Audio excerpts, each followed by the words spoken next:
همیت باده خانم، این چه حرفیه زنم؟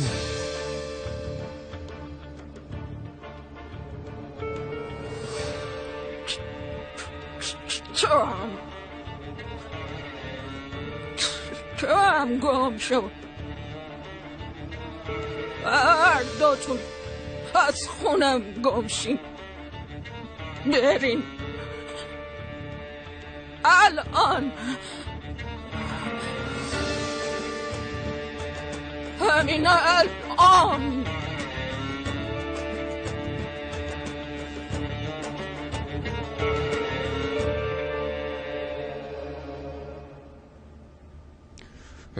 صبر کن لیندا، چی کار میکنی؟ چرا؟ دلت برام تنگ نشده؟ تنگ شده، معلومه که تنگ شده، ولی از اینکه اومدم عصبانی شدی؟ آره؟ عصبانی نشدم، فقط جا خوردم. اصلا انتظارشو نداشتم. خب سورپرایزت کردم، صبر کردم تو نیومدی، منم از خونه زدم بیرون، چه اشکالی داره؟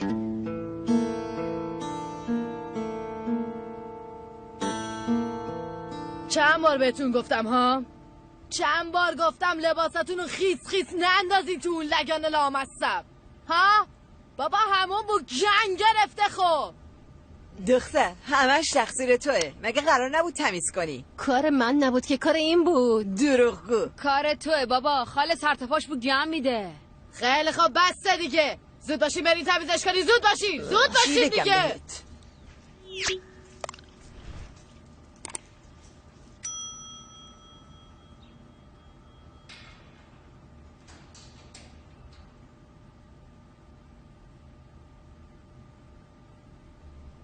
دوباره که رفتی تو خودت. ای بابا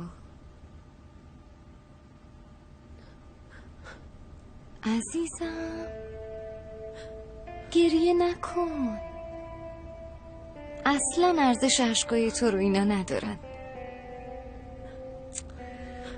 ای بابا عیبی نداره عزیزم، طلاق بگیره. ای داده بیده، دنیا که به آخر نرسیده. مثل تو رو اصلا از کجا میخواد پیدا کنه؟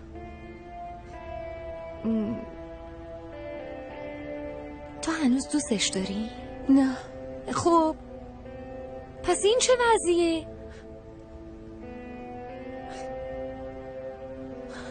من خیلی وقت از خودم و عشقم گذشتم. وقتی محمد منو پیش داداشم ول کرد و رفت، اون وقت فهمیدم عاشق بد آدمی شدم. مرد باید جوون مرد باشه، به قیمت جونش از زنش دفاع کنه. نمیدونم، شاید به خاطر کتابایی که خوندم این حرفا رو میزنم، ولی مال من اینطوری از آب در نیومد.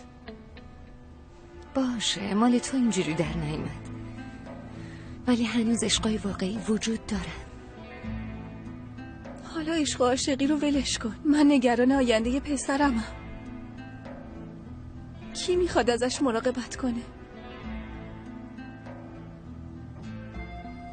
صبر کن، همه ی دنیا واسه تو و بچت درست میشه، فقط کافیه باور کنی، از هم جدا نمیشی.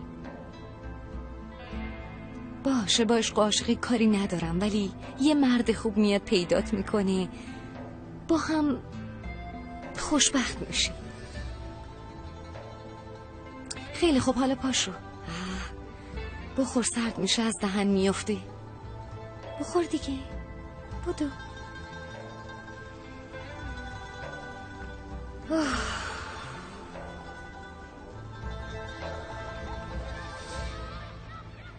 ولم کن. ول نمی کنم منور. به خاطر تموم خاطراتمون اجازه بده حداقل دردمو بهت بگم. ساکت. اصلا از گذشتمون حرف نزن، چون کسی که به گذشتمون و به عشقمون خیانت کرد تو بودی. هرچی هم بگی باز دست از سرت بر نمیدارم. تا وقتی به حرفام گوش نکنی دنبالتم. بعد اینکه حرفامو شنیدی هر کاری خواستی بکن، اما اولش باید گوش بدی.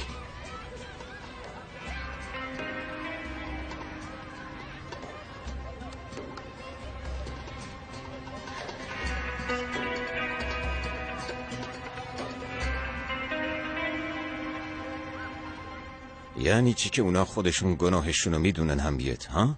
پیش همه گفتی برن بیرون، دلیلشو بگو ما هم بدونیم. آره زنمو، گناهمون چیه؟ بگو بدونیم. من حتی خجالت میکشم کثافت کاریتونو به زبون بیارم، اما شما خجالت نمیکشین که اینجا این هیچ کاری نکردم. من گناهی ندارم. آروم باش باده. هیچ کس هیچ کاری نکرد. همیت، به خاطر چیزایی که میدونم ما هست دارم خون دل میخورم. بس دیگه زنده داشت. چی میدونی بگو. بچه‌ای که ما هست وانمود میکنید بچه یوسفه. من میدونم پدر واقعیش کیه.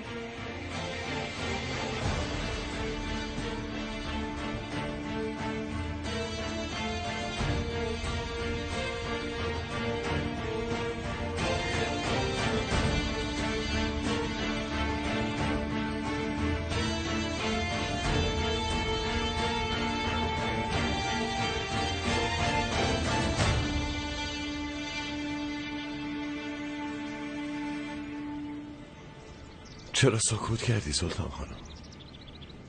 من اشتباه کردم؟ از اینکه حرف دلمو گفتم ناراحتی؟ این چه حرفیه؟ آخه بی مقدمه گفتی. من نمیدونستم چی باید بگم. خب بگو آره سلطان خانم. یه آره بگو تا بقیه عمرمونو با آرامش در کنار هم زندگی کنیم.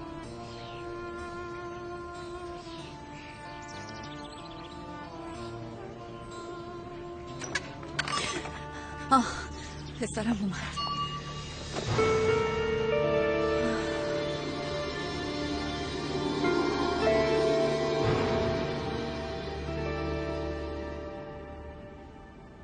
اما چطوره، خوبه؟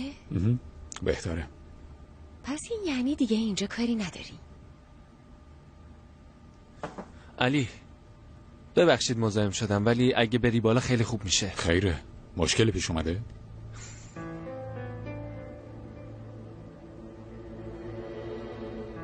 فکر کنم یه مسئله خانوادگیه. همیت خانومم خیلی عصبیه. من الان برمیگردم. جدی تو صورت دختره نگاه کرد و بهش گفت هرزه. تو هم پیازداغش انقدر زیاد نکن دیگه. ای بابا، انگار من چی گفتم؟ فقط دارم از فضولی میمیرم. یعنی اون بالا چه خبره؟ جمیله واسه چی گفت برین گمشین؟ آخه واسه چی؟ میبینم که خاله سلطان رفته تو جاشو گرفتی. به تو چه دختر، به تو چه، تو چی کاره ای؟ بمیرم الهی. یعنی اصلا تو کنجکاو نیستی جمیله؟ نه حداقل من رو راستم. رو راست حرفم و صاف و پوست کنده تو روی آدما میگم.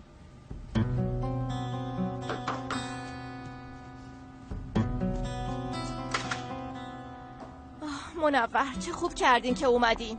بعدن پینار، بعدن.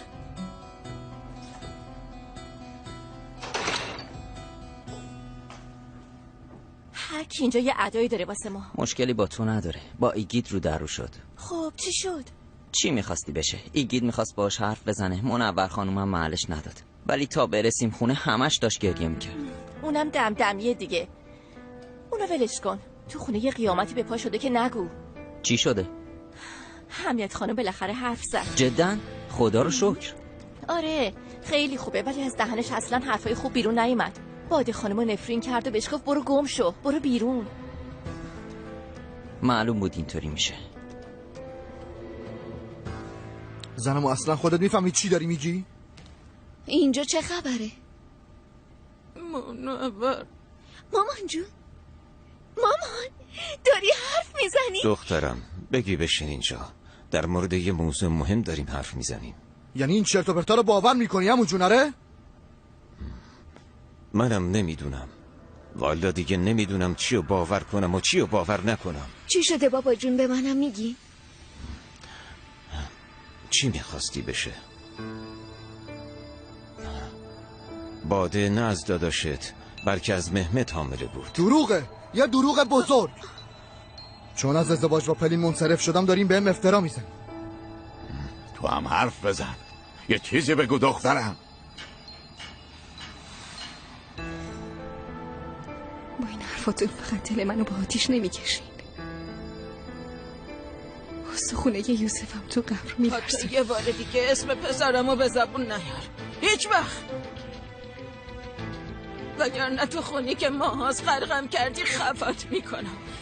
قسم میخورم خفت میکنم. اون شوهرم بود، هنوز به دنیا نیومده به بچم تهمت میزنی.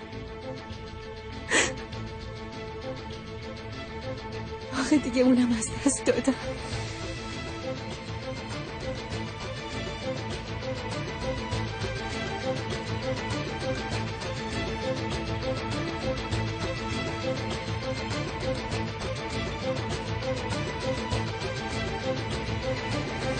شما کم و بیش منو میشناسید شریف خانم.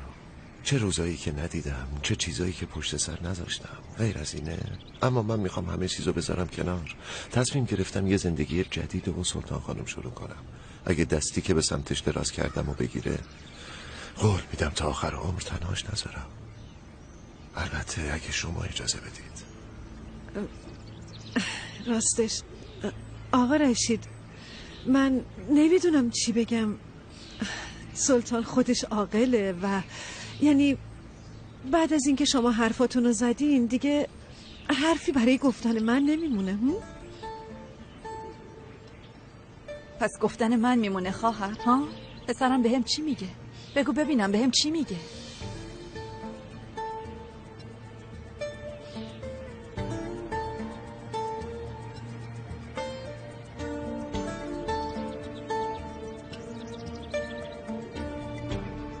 مرگ یوسف من دیوونه شدم، نابود شدم.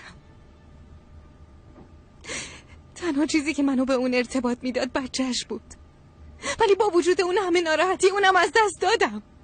فقط برای اینکه شما ناراحت نشین هیچی نگفتم.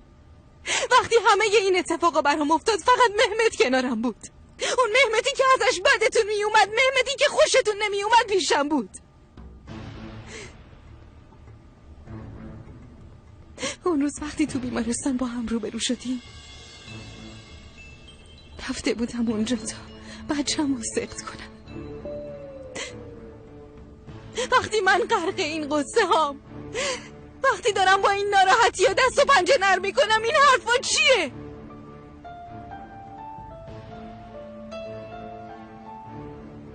دخترم همه اینا رو زودتر بهمون میگفتی. من اگه میدونستم همچین حرفایی میشنوم، همچین تهمتی بهم میزنین، قبل از این از خودم دفاع میکردم. من حتی تو روی بابام وایسادم، به خاطر به هم زدن شراکت ازش عصبانی شدم. من سزاوار هیچ کدوم از این افتراعات نیستم، هیچ کدوم.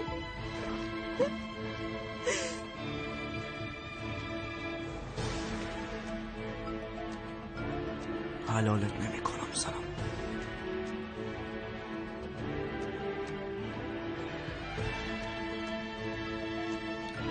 هیچ کدومتون رو حلال نمی کنم.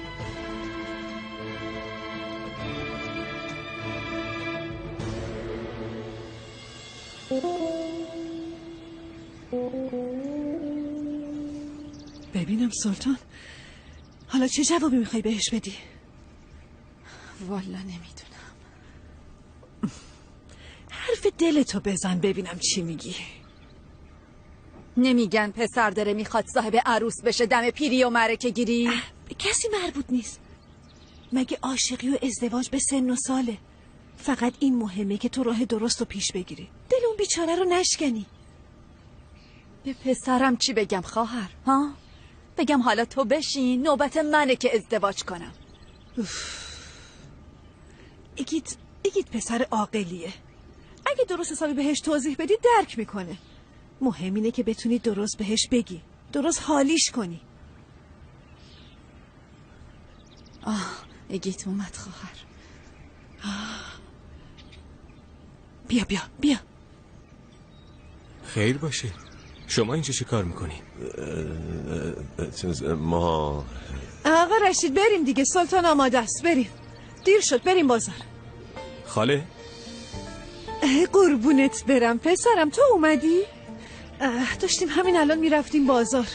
عزیزم سوپ جو درست کردم، بکش بخور. باشه میرم یکم خرت و پرت بخرم. باشه روز بخیر پسرم. خداحافظ پسرم. خوب دست به سرش کردی نه؟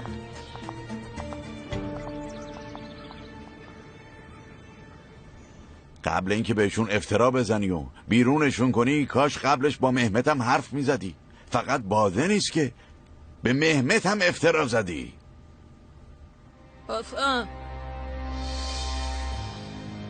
افن خیلی خوب میدونید جایی که آتیش نباشه ازش دور بلند نمیشه.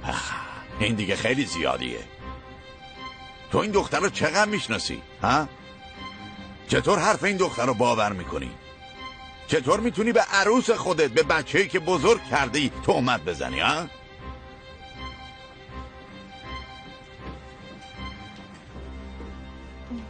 ببخشید مزاحمتون شدم، اما علی عمر خان مهمونتون همش سراغ شما رو میگیره.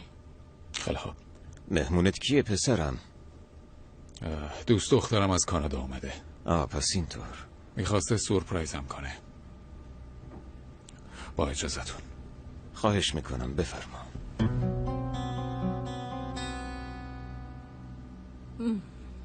منور منو ببر اتاق.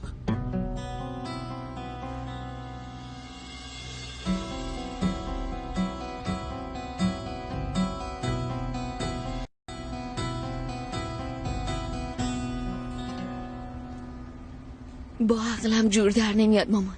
ممکنه حقیقت داشته باشه؟ چطور اشتباه کردم؟ برادرت میخواست از این دختر جدا شه.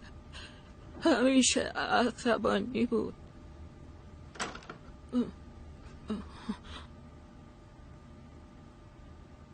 دخترم، ما رو یکم با مادر تنها میذاری عزیزم؟ چشم بابا جون.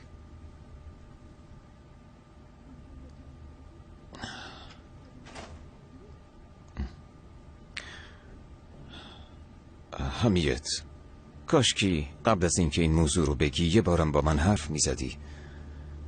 یعنی آره، از نگاه های مهمت، از نگاهاش به باده اصلا خوشم نمی اومد. اصلا خوشم نمیاد. ولی فکر این که باده همچین کاری کنه، یعنی با علاقه زیادی که به پسرمون داشت ممکنه همچین کاری کرده باشه؟ وافه چی این کارو کرده نمیدونم یلماز خان، اما چهره پلیدشو خوب میشناسم. شاید افتراس، اما به دلم شک انداخته. خدا خیلی بزرگه. ببین بچه‌شو انداخت.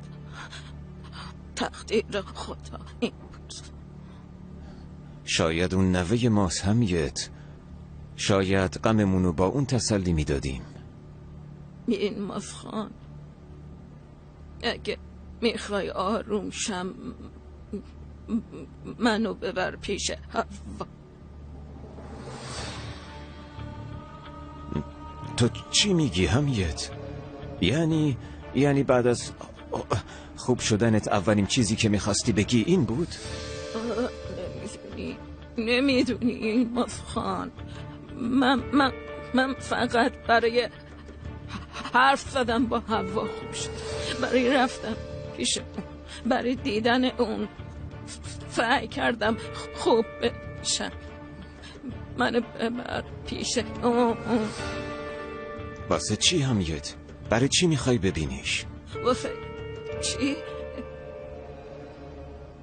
چون که هوا بار داره، یعنی پسر ما بچه دار شده.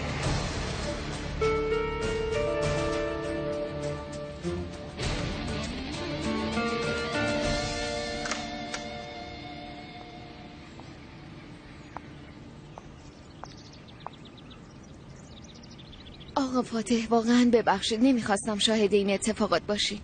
اصلا مهم نیست، اما قرار بود که دیگه به هم آقا نگی.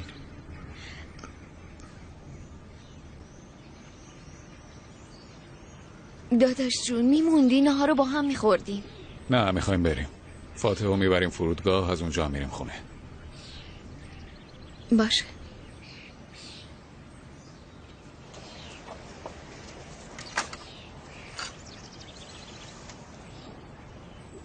همیت، از کجا معلوم اون بچه از یوسف باشه؟ تازه تو از کی تا حالا به حرف این دختر اعتماد میکنی؟ اعتماد نمی کنم میلماد خان، هیچ وقتم بهش اعتماد نکردم و ما میدونم هوا حامله است از پسرمون. همیت، اصلا فکر کنیم همینطوره، ولی اون دختر نه بچه رو به ما میده نه روشو به ما نشون میده. من همچی چیزی نگفتم، اصلا نگفتم. هوا امانت پسرمونه یلماز، من براش یه خونه میگیرم، لازم باشه تاج سرمون میکنیم. فقط من نمازنم جدو نکنه. ای داد و بیداد، این حرفای توه همیت؟ تو که میخواستی اینقدر حسرت بکشی، واسه چی اون موقع که پسرمون زنده بود این بچه ها رو راحت نذاشتی؟ اگه بهشون گیر نمیدادی حداقل از عشقشون لذت میبردن. اون موقع نفهمیدم یلماز خان، نفهمیدم. خیلی پشیمونم، خیلی.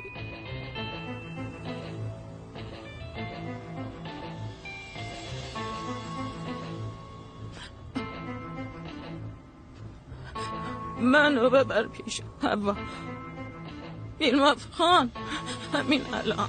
نمیشه همیت خانم، نمیخوام تو صورت اون دختر نگاه کنم وقتی میدونم اون مسبب مرگ پسرم بوده. یلماز خان. نه خیر همیت خانم، دیگه کسی هم قرار نیست بچه به دنیا بیاره. تا پایان دادگاه هم تو رو از دیدن اون دختر منع میکنم.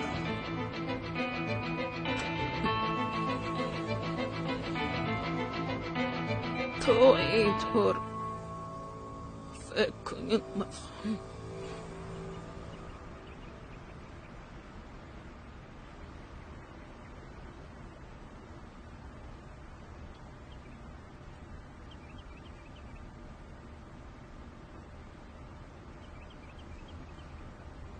دیگه گریه نکن، خودتو ناراحت نکن. ببین من پیشتم، هر کی هر چی میخواد بگه، هر کاری میخواد بکنه، ولی من تو رو ولت نمیکنم.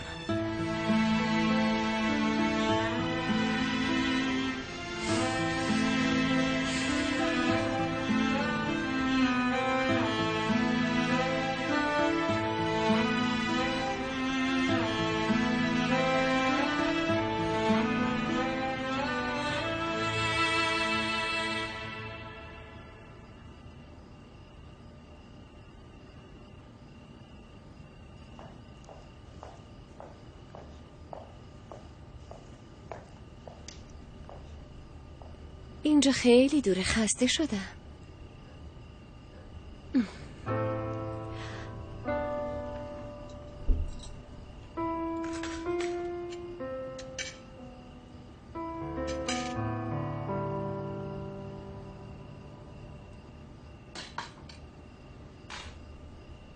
ببینم این همه راهو به خاطر تو اومده ها؟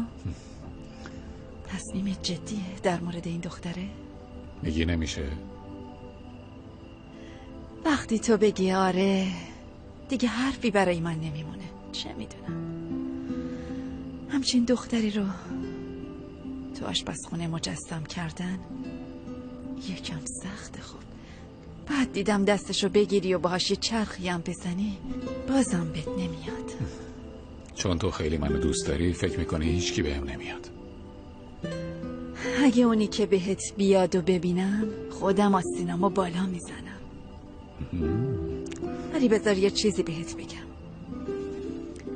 از این دختر نه مادر از آب در میاد نه زن.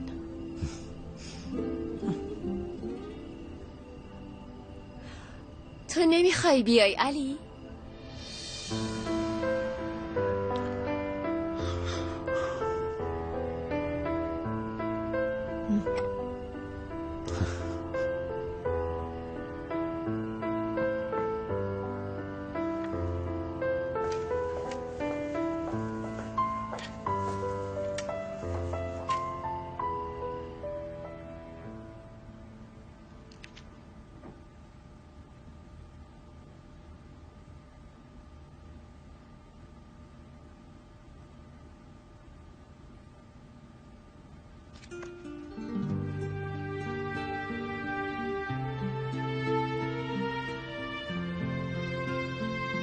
من هر جا رفتم فکرم همش پیش تو بود. به امید تو برگشتم. نمیتونم گذشته رو عوض کنم، نمیتونم پاکش کنم، ولی من هنوزم دوست دارم.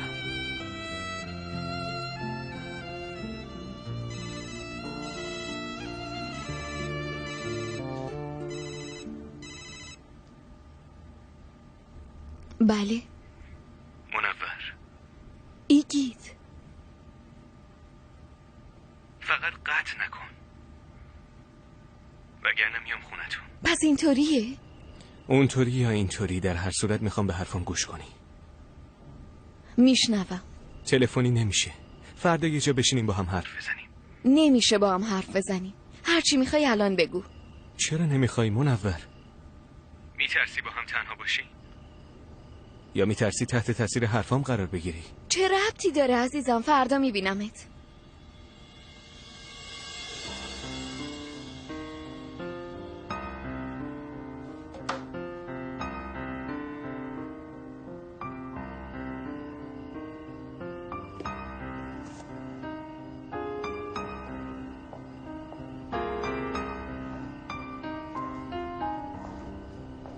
عزیزم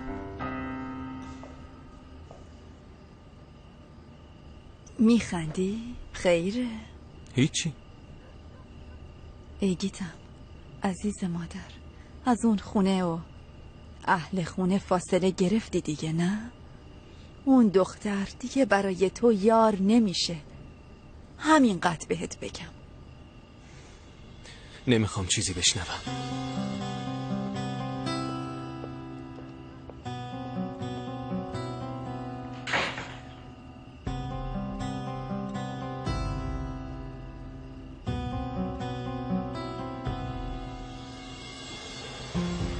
تو اصلا دلت برام تنگ نشده؟ از اومدنم خوشحال نشدی؟ نه اصلا اینطوری نبود. فقط انتظارشو نداشتم، مخصوصا بعد از آخرین حرفامون.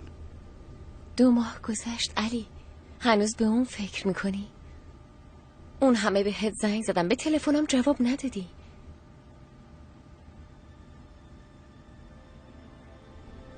با هم دیگه بریم تعطیلات، بعد برگردیم سر زندگیمون. میشه بعداً در مورد این موضوع صحبت کنیم؟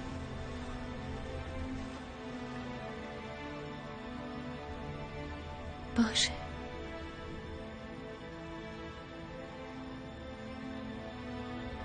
همه چی رو بیخیال میشی. ببین اینجا به خاطر تو اومدم. بیا از امشبمون لذت ببریم. خیلی خستم، واقعا میگم. تو هم از راه دور اومدی، یکم استراحت کن.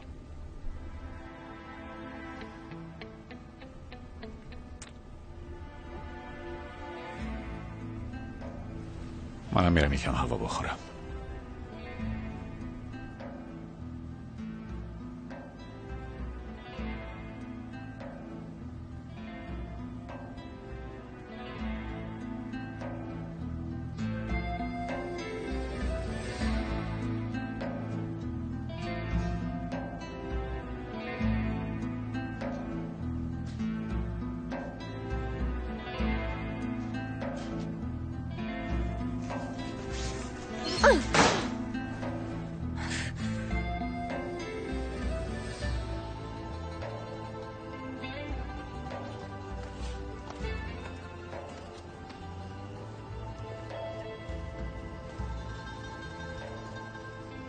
آدم بیشتر از همه دلتنگ هوایی میشه که بهش تعلق داره.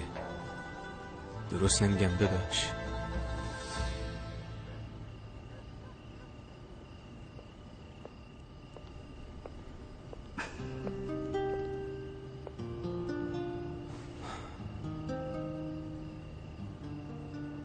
دلتنگی برای وطنم به نظرم مسخره بود. واسه همین بدون اینکه پشت سرمو نگاه کنم راحت از اینجا رفتم. ولی اصلا اینجا رو فراموش نکردم. فراموشی کلمه یکی دروغه. هرچی بیشتر میگیم فراموش میکنیم بیشتر به یاد میاریم. به دلایل مختلف برگشتیم به جایی که بهش تعلق داریم. یعنی رفتن اشتباه بود. اگه نمیرفتیم این همه دلتنگ نمیشدیم، قدرشو نمیدونستیم.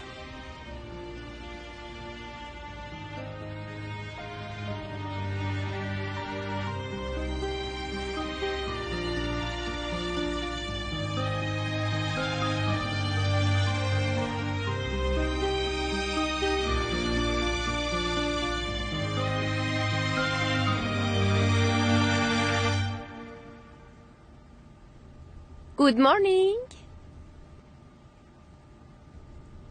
صبح بخیر. صبح بخیر.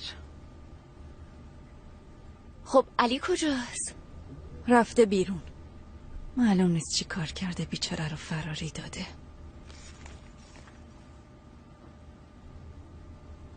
کجا رفت؟ عمش صداش کرده، رفته اونجا. اگه سوالات تموم شده کار دارم. فعلا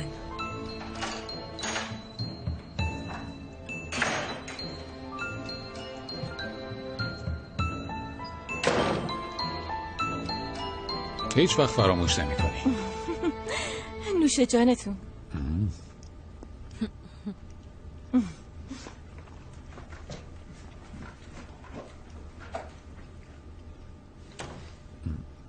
این کار فوریتون چی بود همه جون؟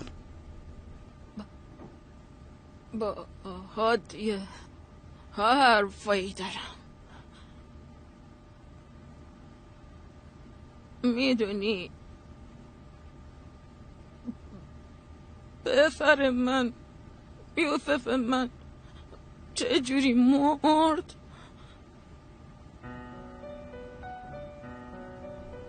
آتش سوزی. گفتن توی آتش سوزی بوده. چه آتش سوزی؟ چه آتشی؟ اولین بار اومد دل پسرم ما به آتش کشید. بعدم اونو ازم گرفت.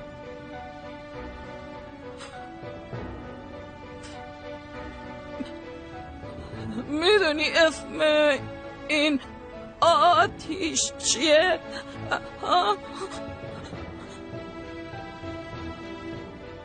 هوا.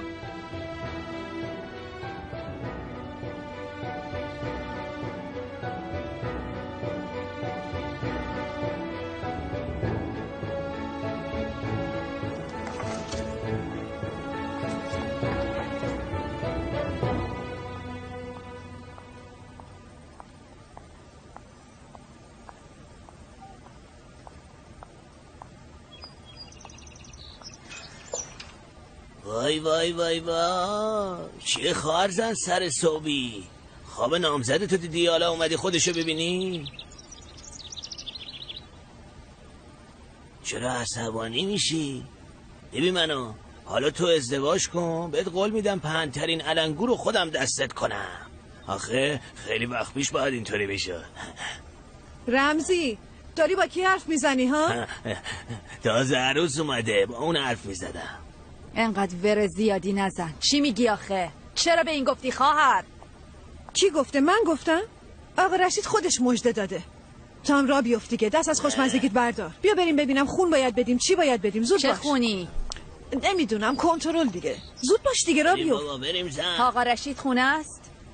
آره خونه است. خداحافظ. سلامت. بچون دیگه.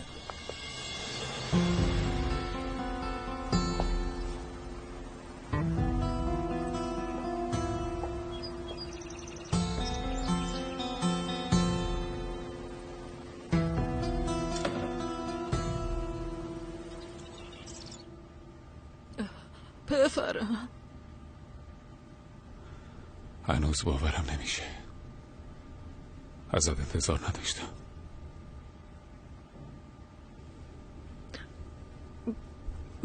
میذاشتی با عشق زندگیشونو بکنن. خب خوشبخت میشدن. پسر، نمیدونستم که من همش فکر میکردم اون دختر دنبال پول و پله است، دنبال قدرت. اگه میدونستم اینطوری میشه اصلا دخالت نمیکردم. فکر کردم همه چی تحت کنترل منه. فکر کردم همه چی میدونم. نگو هیچی نمیدونستم. نگو کسی که واقعا بچه پسرم و حامل از حواس. تا چشامو باز کردم خواستم بودم برم پیش حوا. خواستم بهش بگم خیلی پشیمونم، بگم منو ببخش، اما نتونستم بهش بگم. نتونستم حرف بزنم، نتونستم راه برم. الان تنها زنی که پسرم عاشقش بود تو زندونه. منو ببر پیشش. کاری از دستمون ساخته نیست. اجباراً باید تا آخر دادگاه و تبرئه شدنش صبر کنی. نه، نمیتونم صبر کنم، نمیتونم تحمل کنم. اونم گناه داره. نمیتونم از نمم جدا بمونم. میمیرم. عمه جون، مگه به حرفات گوش میده؟ اگه من بودم حتی نمیخواستم ببینمت.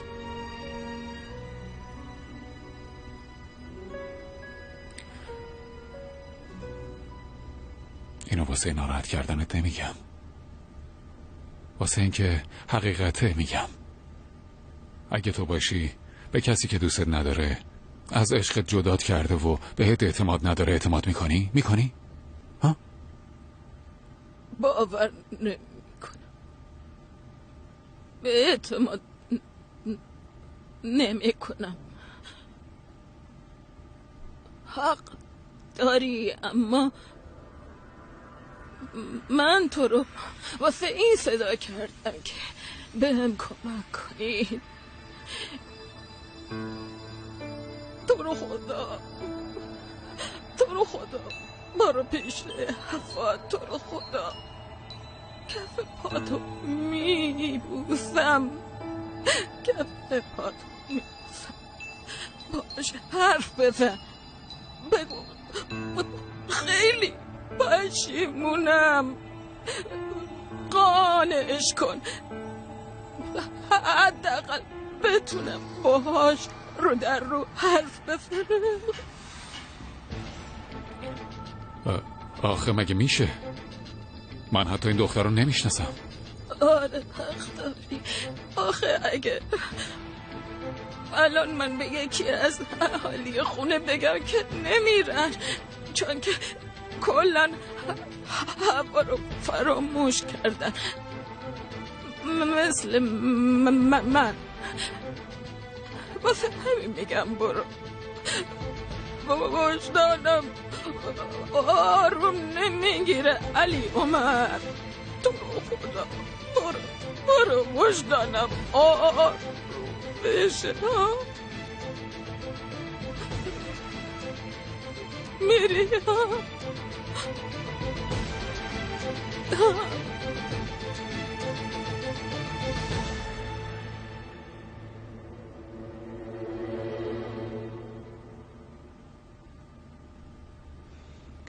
چرا زحمت کشیدی؟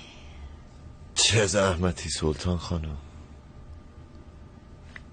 این کارها که چیزی نیست. بذار با هم ازدواج بکنیم. میبینی که هر کاری از دستم بر بیاد برای تو یه نفر انجام میدم. حرف بدی زدم؟ نه. نکنه پسرت مخالفت کرده؟ نه. دیروز خواستم بهش بگم اما جرأت نکردم. خودتو اذیت نکن. حالا که به من بله گفتی هر چقدر لازم باشه منتظرت میمونم. مهم اینه که به هم برسیم.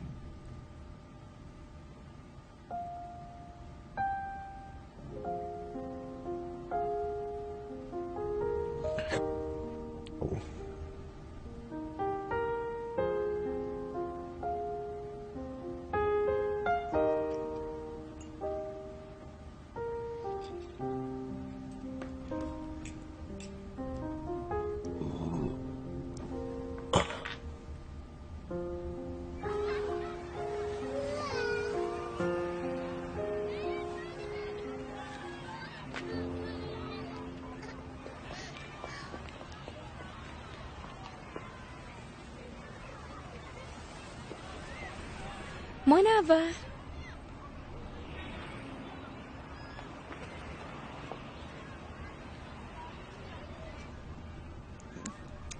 چه خبر عزیزم؟ تو چه خبر؟ منم خوبم مرسی. خوش تیپی کلاسمون اومده دیدی؟ آره اومده. بیا با هم دیگه بریم یه قهوه بخوریم ها، چی میگی؟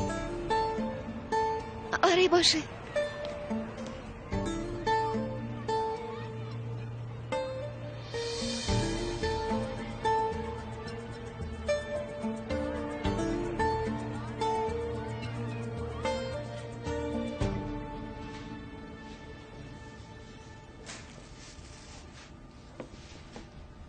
بالاخره تونستی بیای؟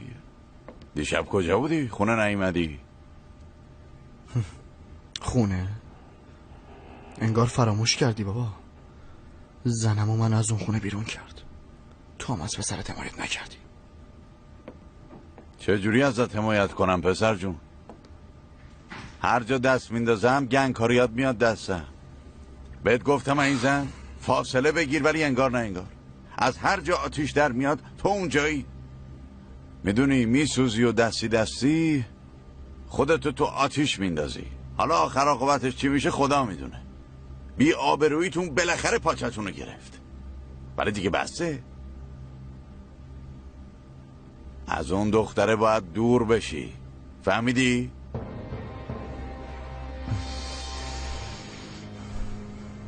نفهمیدم بابا. اتفاقا برعکس بیشتر میبینمش. دیروز با گوشای خودت که شنیدی اون زن تو این دنیا غیر من کسی رو دوست نداره.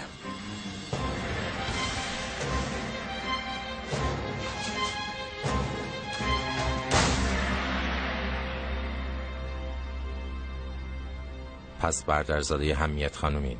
بله. راستش اجازه همچین ملاقات رو نمیدم. اما وقتی حمیت خانم خودش تماس گرفت و خواهش کرد نتونستم نبگم. ممنونم. اگه مهم نبود شما رو توی زحمت نمینداختم. نگهبانو فرستادم. خانم هوا چند لحظه دیگه میان اینجا. عالیه.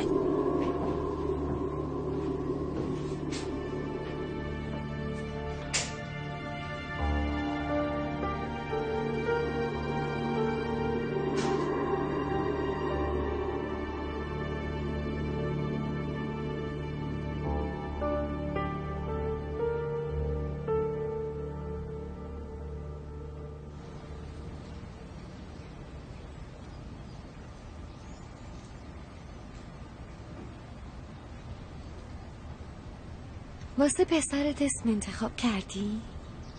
نه اصلا بهش فکر نکردم. سالم به دنیا بیاد بعد یه اسم براش پیدا میکنی. انشالله.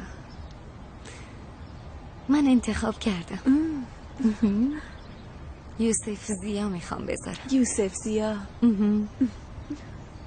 میخوام خاطره باباشو زنده کنه. انشالله. چته دختر؟ ها؟ مگه شیپیش کردی اونجوری مثل سگ هار افتادی تو کلت؟ کندی موهاتو؟ وای آبجی خدیجه سرم بدجوری میخوره، به خدا نمیتونم تحمل کنم. ببین اون افسونی بیچاره رو نگاه کن، موهاشو داره میکنه. وای آبجی خدیجه، وای چی کار کنم؟ اخ نکنه شیپیش گذاشتیم. آبجی خدیجه ها تو بگو. وای وای وای دارم میمیرم، از بس سرم میخوره، دارم دیوونه میشم. بمیر بابا. شما کلتون شیپیش نداره؟ چی شد؟ وای چی میدونم، شپش مپش گفتن چندشم شد. ایداد بیداد. هوا. بله. توی اتاق مدیر یه ملاقات شخصی داری، را بیفت. ای بابا خیره، وکیلم اومده؟ نه مدیر گفت از هانجی اغلو هست. انگار از طرف حمیت هانجی اغلوه.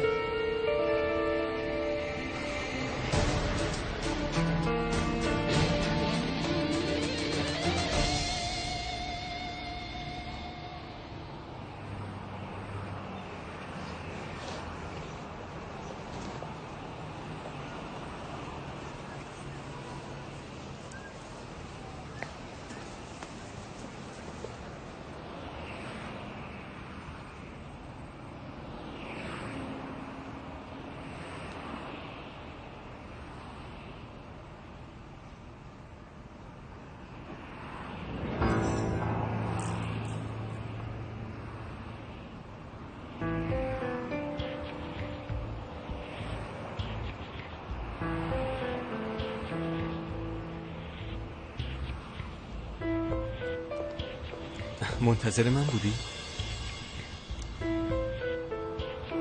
خیلی خوب، چی میخواستی بگی؟ بگو، کار دارم. اینطوری سر پا نمیشه. بریم یه جایی بشینیم. بیا بریم.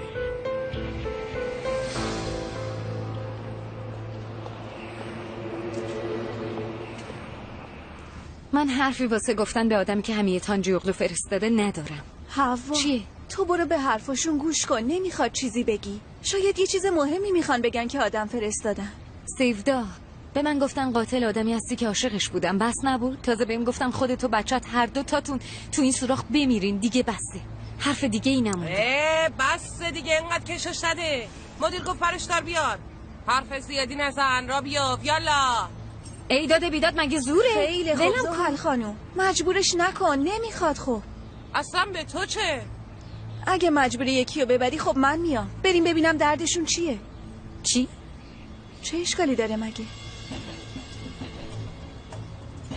خیلی خوب باشه، تو برو.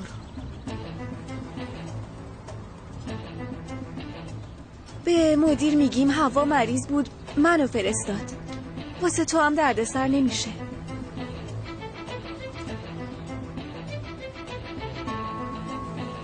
را بیا. اوه مردم.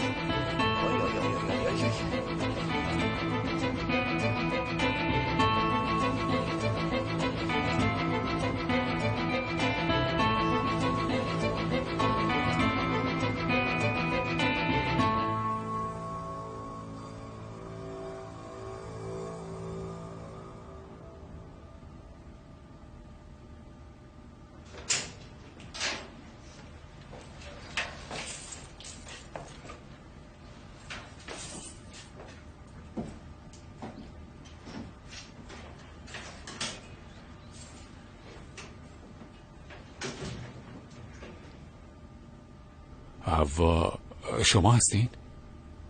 نه، من سفدام، دوست و همسلولی حوا. خب چرا خودش نیومد؟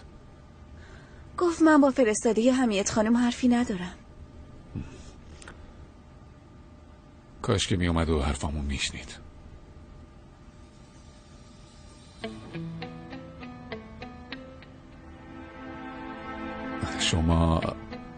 شما همونین که کی؟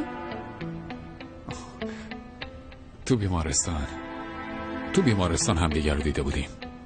بهتره بگم شما غش کرده بودین. بله، شما مجبور شدین منو بگیرین. معذرت میخوام. شما هم حامله این؟ مگه دیگه کی حامله است؟ حوا خانم.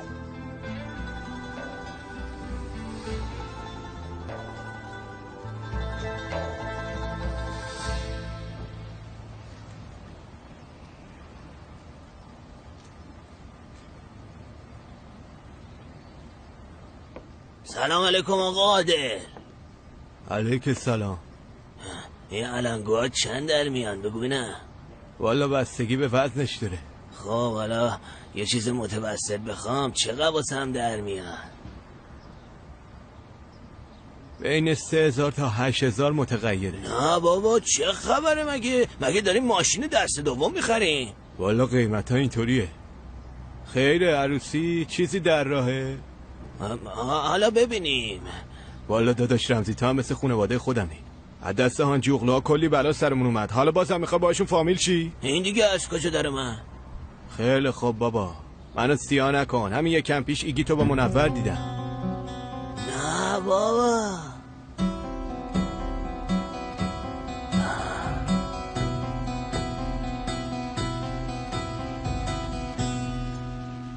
برای هیچ کدوم از اشتباهاتم بهانه‌ای ندارم. حتی روم نمیشه بهت بگم منو ببخش. ولی تو این دنیا به هر کسی میشه یه شانس دوباره داد. چه برسه به ما که عاشق همدیگه بودیم. من به تو چندین بار شانس دادم، ولی تو هر دفعه عذابم دادی. یا رویاهامو خراب کردی، یا ترسیدی، یا اینکه از پشت بهم خنجر زدی. من مقصر بودم میدونم، ولی تو اون شانسا رو به اون گیت دادی. من دیگه عوض شدم.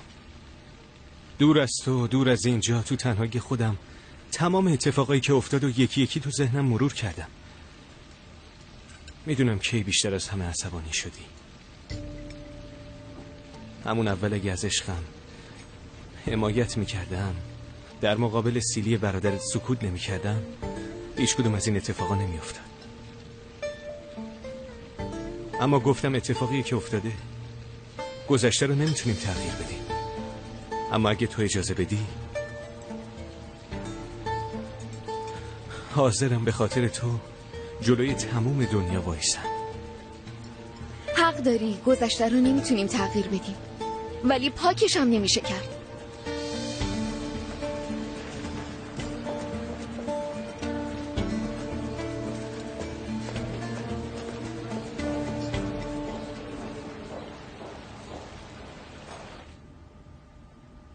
امم خیلی پشیمونه. به هم گفته که حاضر گذشته رو جبران کنه. میخواد از حوا خانم و بچهش حمایت کنه. از کجا میدونی؟ باورش سخته، ولی بعد این همه اتفاقات تنها امیدش اون بچه است. تنها امانت پسرش. واسه همین میخواد به وظیفش عمل کنه. خب راستش تو پیغام رسونی و پیغامتو رسوندی. پیشنهاد حمیت خانمو دادی. منم اینا رو به حوا میگم، ولی قبول کنه نکنه، باور کنه یا نکنه، اونو نمیدونم. باشه، خیلی ممنونم. خواهش میکنم.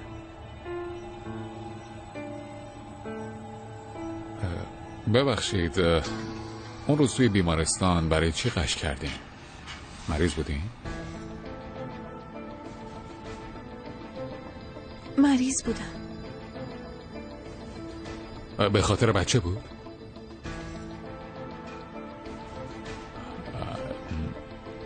ببخشید، نمیخواستم از حدم بگذرم.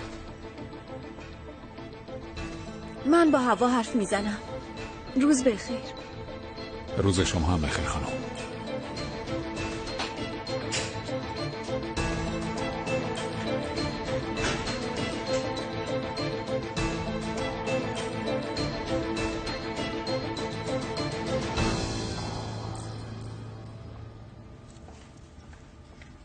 حوا، انگار طرف پشیمون شده. گریه و التماس که حوا منو ببخشه. برو بابا، بشنو، باور نکن. یه آدم واسه اینکه پشیمون شه باید وجدان داشته باشه، اونم که اصلا وجدان نداری. یه لحظه حرفمو قطع نکن، گوش کن. تو عشقتو از دست دادی، اونم بچه‌شو. الان دیگه تو هم یه مادری. میخوای بچت عذاب بکشه؟ خدا نکنه سیفدا. این چه حرفیه؟ خدا اون روزا نیاره. خودتو بذار جای اون زن. اگه میدونست این بله ها سر بچهش میاد اصلا این کارا رو میکرد. الان زنه احساس پشیمونی میکنه. واسه آروم کردن وجدان خودش دنبال یه راه چاره است. خب میخواد از تو و بچت حمایت کنه. هرچی باشه نوه اونم هست. تو اصلا میفهمی چی داری میگی؟ آره، دوتاتونم میبرن خونه، از بچت نگهداری میکنن، تو هم میکنن تاج سر خودشون. تمام سختیایی که کشیدی تموم میشه حوا.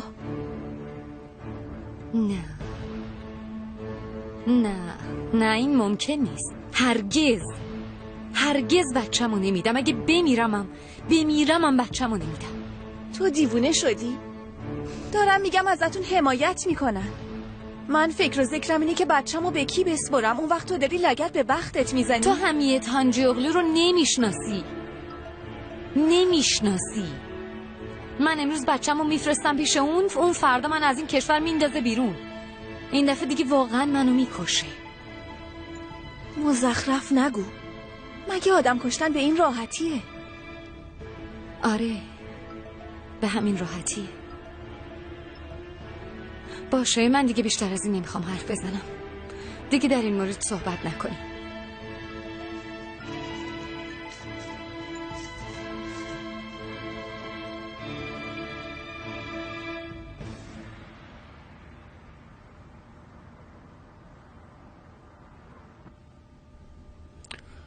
به دختره گفتم، گوش کرد، بعدشم گفت به حوا میگم.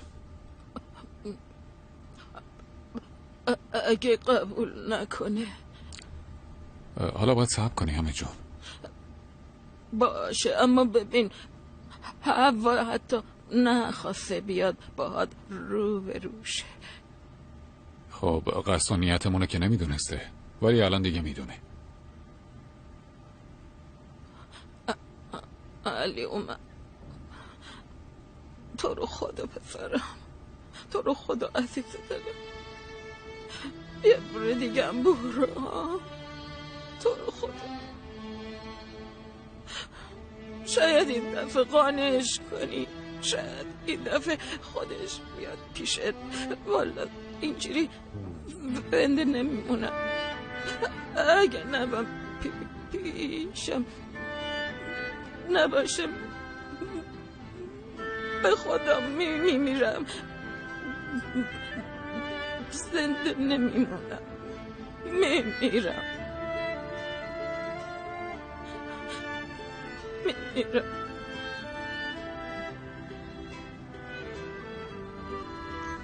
مامان جون، عزیزم بریم سر میزشان.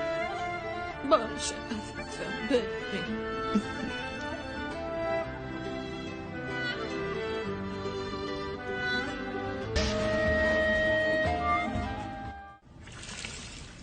فقط مونده بود چی پیش بذارین.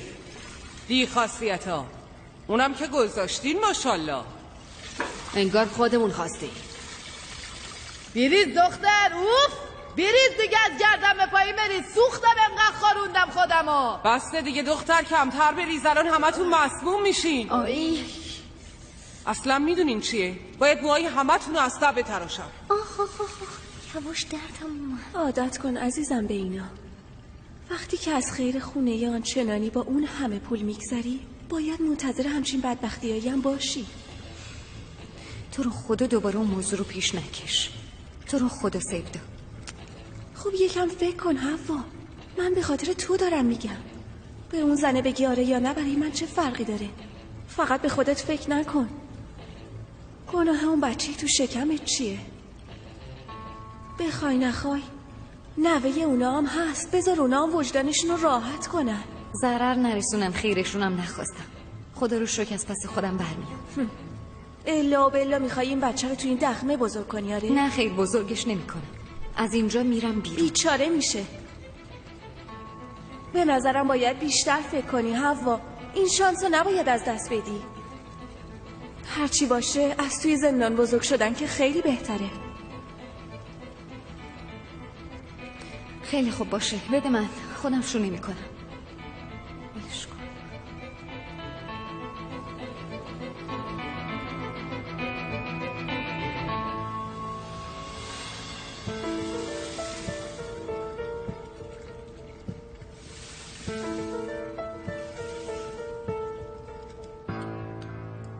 دکتر، تو هم انقدر اومدی و رفتی دیگه تو این راه خسته شدی. والا من شکایتی ندارم. اونم وقتی حمیت خانم اینقدر مشتاقن. چیزی نیست که زنمو بخواد و نتونه انجام بده.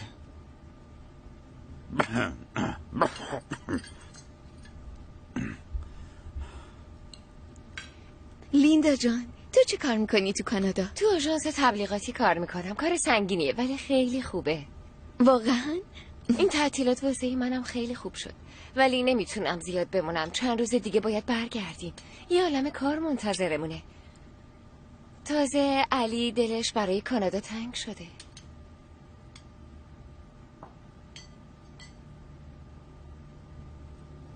عزیزم، انگار دیروز بود اومدی. هنوز نتونستم سیر ببینم. پس به منم حق بدین. تو هم حق داری.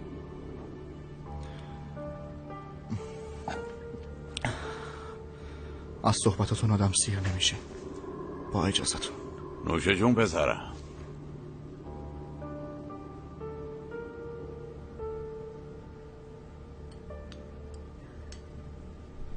دسر رو بیارم منور خانوم.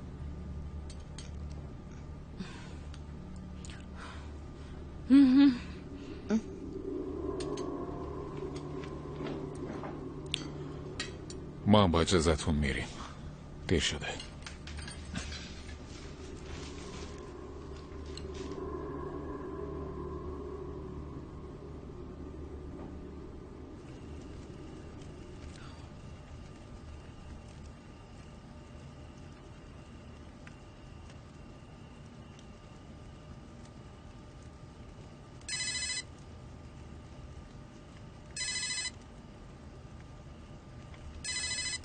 مامانمه.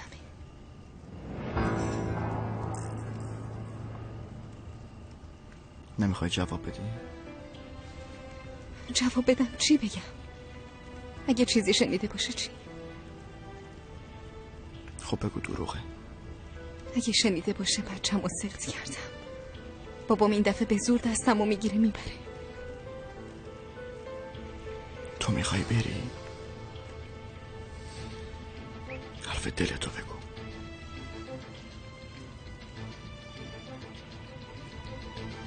نه.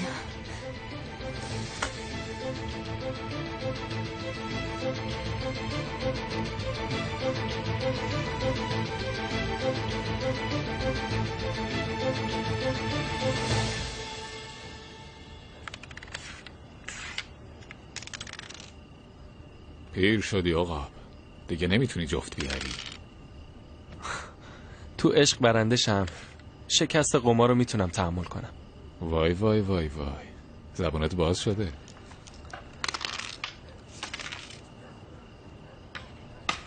علی جان دیر وقته، بریم بخوابیم.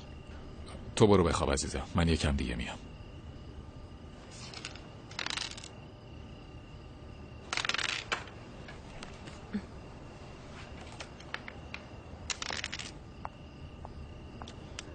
حالا اینو بیا.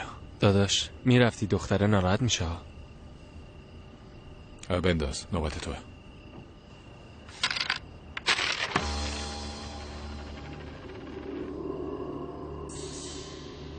این چه رفتاریه میکنی علی جان؟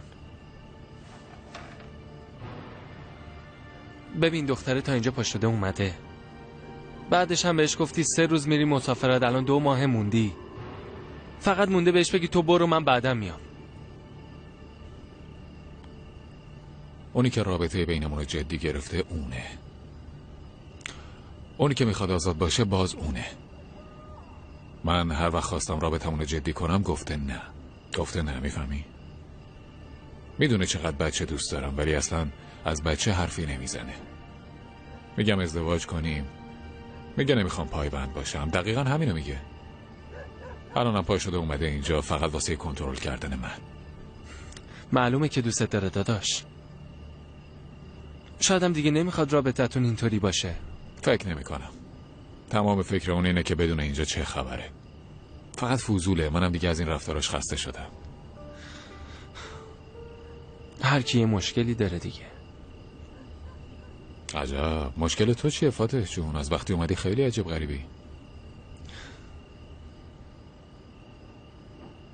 داداش نمیخوام حرفم الکی کش بدم، انگار منم عاشق شدم. وای، بس بزن به سلامتی. کاش اول میپرسیدی کیه، شاید اگه بفهمی لیوانو تو سرم خورد کنی. چرا؟ من میشناسمش؟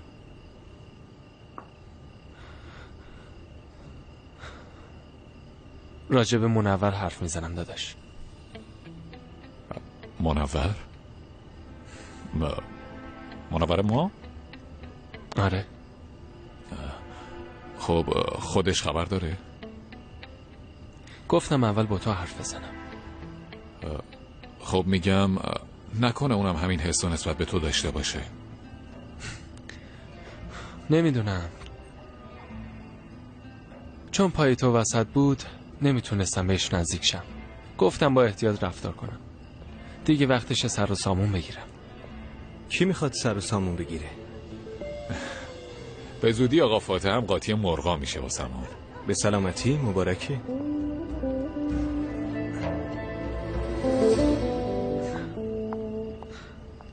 وسط خوردن راکی چاییم اومد. خاله جون هیچی از قلم نمیندازی، دستت در نکنه.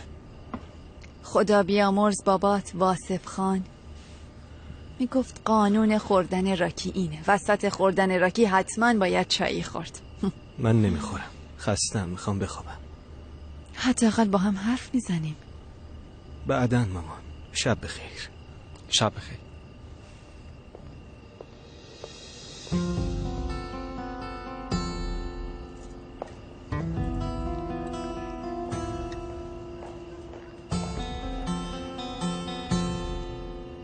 وای فاتح. مامان جون دوباره شب بخیر عزیزم.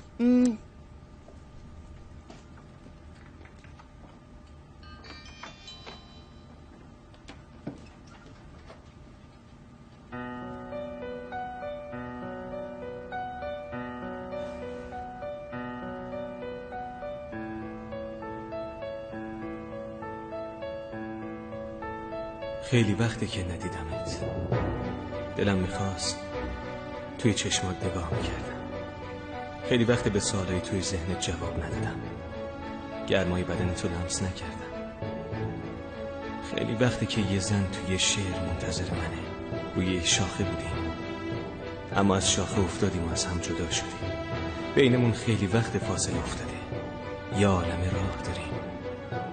خیلی وقته که توی یه راه تاریک دنبالت میگردم.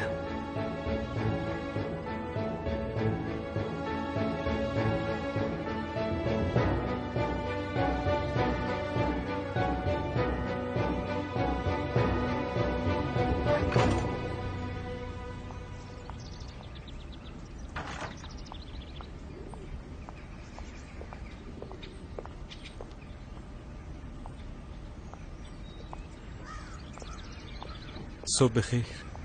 تو اینجا چی کار میکنی؟ دارم میرم سر کار، با هم بریم؟ حرف بی خود نزن. یکی یهو میبینتمون. من دیگه بزرگ شدم منور. انقدر بزرگ شدم که دیگه کسی نتونه اذیتم کنه. این چه جور بزرگ شدنیه ها؟ تو هنوز نمیفهمی من چی میگم. گفتم که نمیخوام ببینمت. نه، تو فقط گفتی خیلی از دستم دلخوری و نمیتونی منو ببخشی. منم از تو اجازه میخوام. بذار گذشته رو جبران کنم. به این راحتی هم نیست دیگیت. منور، من عشقمون رو راحت از دست دادم. اجازه نمیدم تو هم این کارو بکنی. تو رو خدا تو چشمام نگاه کن. به هم بگو فراموشم کردی. بذار منم باور کنم. بگو همه چی رو فراموش کردی. اون وقت به خاطر تو از همه چی میگذرم.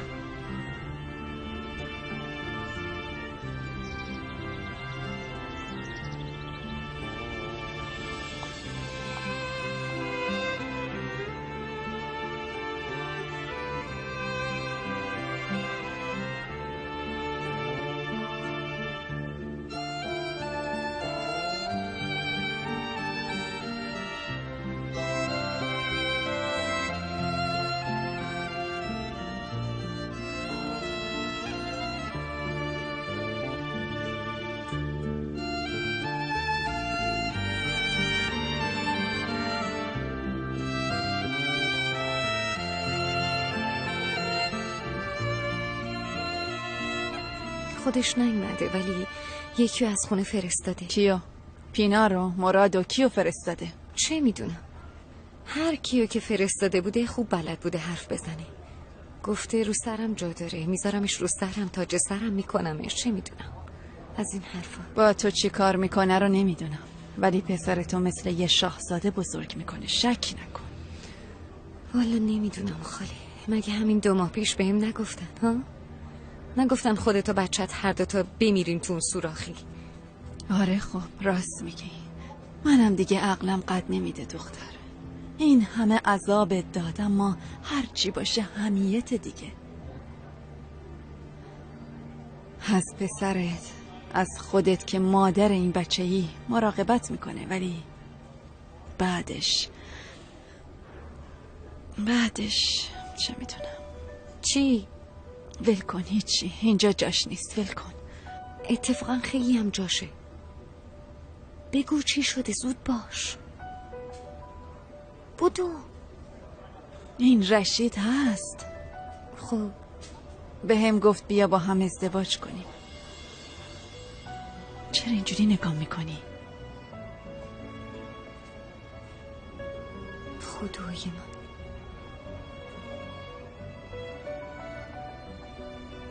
یعنی تو واقعا میخوای جدی ازدواج کنی؟ آره ازدواج میکنم. طرف تا پیشنهاد داد زود باهاش ازدواج میکنم. دارم فکر میکنم به پسرم چی بگم. اون وقت تو میگی ازدواج میکنی.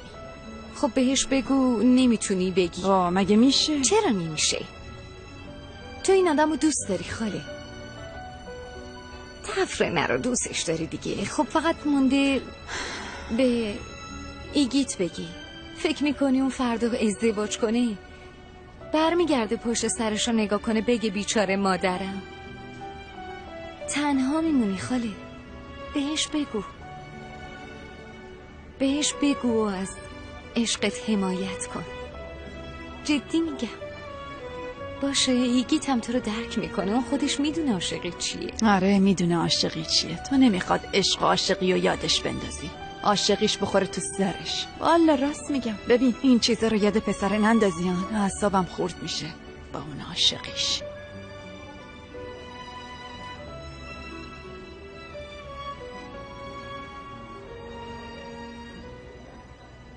دیشب ساعت چند اومدی اتاق؟ نمیدونم، حواسم به ساعت نبود.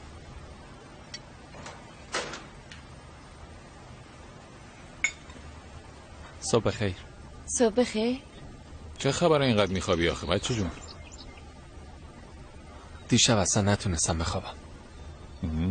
واسه چی؟ والا تو این فکرم که چطور میتونم با منور حرف بزنم. گفتم تو خونه باش حرف بزنم اما نمیشه. اگه بگم با هم بیا بریم بیرون احتمال داره بگه نه نمیام. پسر این تویی؟ نمیدونم والا. به منم بگین چه خبره. هیچی، دارم به فاتح گیر میدم. علی دعوتش کنیم اینجا، مثلا بگیم بیا واسه شام. چرا که نه؟ پس اگه میشه برای امشب برنامه شامو بچینیم. باشه، خاله سلطان بیاد حرف میزنیم.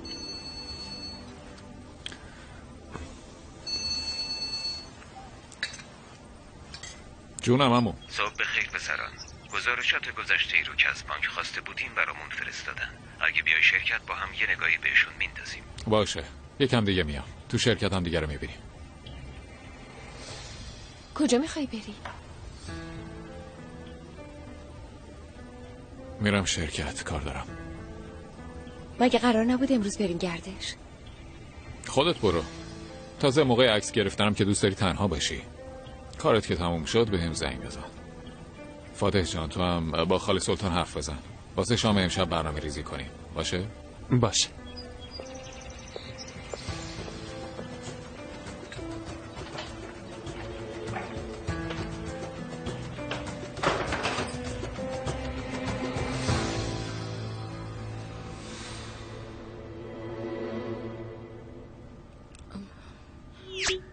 خیلی خوب داریم پیش میرین حمیت خانم. ایشالله به زودی راه میافتین، من مطمئنم. ایشالله عزیزم، ایشالله. تموم تلاشم همینه. من از تو هم خیلی تشکر میکنم واسه خوب شدنم. از شب و روزت زدی. من خواهش میکنم، من وظیفه‌مو انجام میدم. های خانم، خدای من 1000 مرتبه شکرت خدایا. خانم خدا رو شکر، شما رو اینطوری ببینم خیلی خوشحالم. اگه مثل قبل بتونین از پله های خونه با اباحت قدم بردارین خیلی خوب میشه. یعنی بتونین محکم قدم بردارین خانم. یعنی انشالله بتونین زودتر بلند شین از جاتون. فهمیدم پیدا، فهمیدم. ممنونم. ببین اونو بذار اون و ما به تمرینمون برسیم. باشه خانومم، با اجازتون. ممنونم. ببین پامو داره میلرزه. پام میلرزه، اما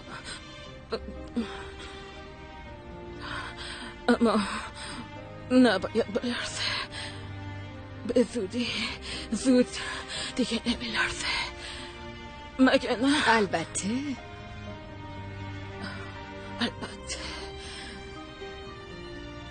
میشه. باید بشه.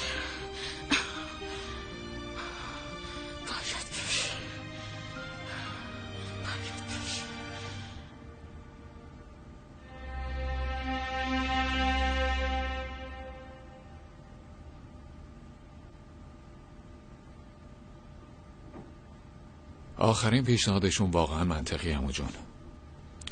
اگه میخواین پیشرفت داشته باشین بهتون توصیه میکنم حتما روی این پیشنهاد فکر کنین. ممنونم پسرم، خیالم رو راحت کردی. خب پسرم، حتما تا حالا یه تصمیمی گرفتی؟ دوست دخترت اومده دنبالت، میخوای برگردی؟ خیلی دلم واسه اینجا تنگ شده بودم عمو جون. خیلی وقت بود که اینقدر احساس آرامش و راحتی نکرده بودم. ولی توی کانادا یه زندگی جدید رو شروع کردم. لیندا هم تا اینجا اومده. اگه الان بهش بگم تو برو من میمونم بی انصافی میشم عمو جون. درکت میکنم. البته باید کاری رو بکنی که خوشحالت میکنه. اتفاقا همین فکرمو به هم میریزه. بمونم خوشحالم، ولی اگه برم مطمئن نیستم.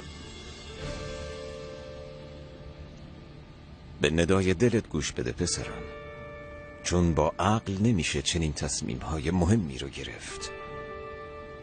یه چیزی رو هم فراموش نکن، این در همیشه به روی تو بازه. هر وقت خاصی بیا تو شرکت مدیریت کن. اون وقت میتونم تمام چیزهایی رو که در تمام عمر جمع کردم به تو بسپرم. ممنونم عمو جون، ولی گفتم که هنوز تصمیم نگرفتم. اما شنیدنش از شما خیلی خوشحالم میکنه.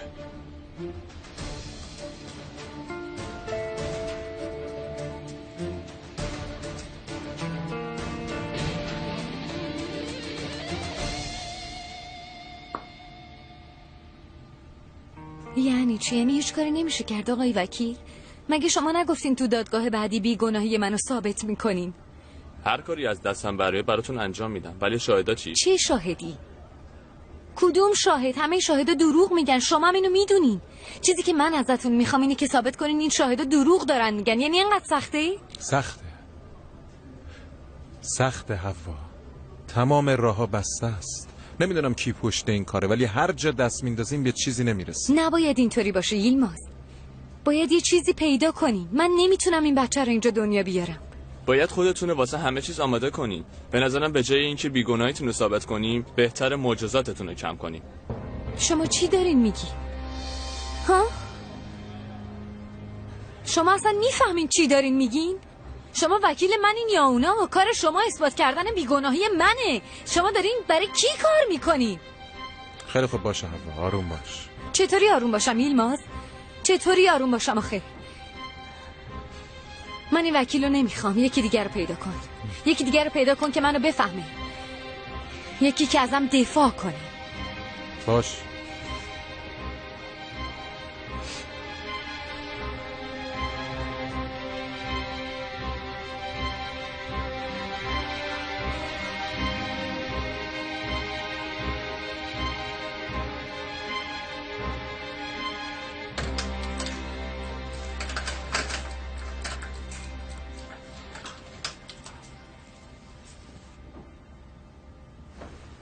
چی شد؟ وکیل چی گفت؟ دست رو دلم نذار سفدا که خونه از وکیل هیچی نپرس. یارو رو خریدن، وکیله رو خریدن. من میگم بیگناهم، اون اومده میگه یه راهی پیدا کنیم با حبس کمتر این پرونده رو تموم کنیم بره. میخوان انگ مجرمی بچسبونن بهم. خیال کردن. مگه کدوممون مجرمیم عزیزم؟ یا قربونی تقدیریم یا بهمون افترا زدن. ها؟ درست مثل شیر مادر پاک و زلالی. عجب خریه. ببینم صفا، تو هنوز داری کلتو میخارونی؟ وای نمیدونم این دیگه چه مرضیه، چه کوفتیه. من بالا آوردم همینجور. اوف کلم میخوره. جناب مدیر تو اتاقشون منتظرتن حوا خانم. نکنه بیادبی کرده. حوا برو با اون زن حرف بزن، شاید راه نجاتی باشه. سفدا حرفی واسه گفتن نیست. باشه تو برو بگو به من و بچم نزدیک نشن. فقط همین. بس.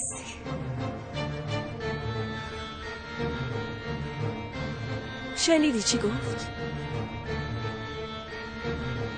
خدا صبر بده.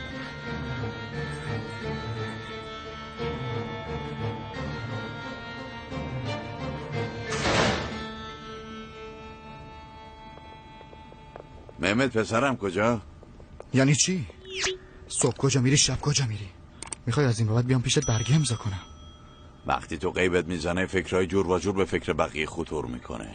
من اگه غیبم نزنه بازم به فکر همه چیزای ناجور میرسه. تقصیر خودته.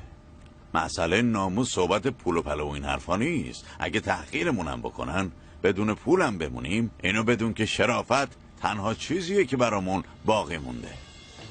تو حواست به خودت باشه بابا. و اینم بدون که برای اینکه با عشقم باشم تمام دنیا رو زیر پام میذارم. مهمت، یه کار شدنیه، یه کار نیست. همینشه که قشنگه. ممکن کردن غیر ممکن.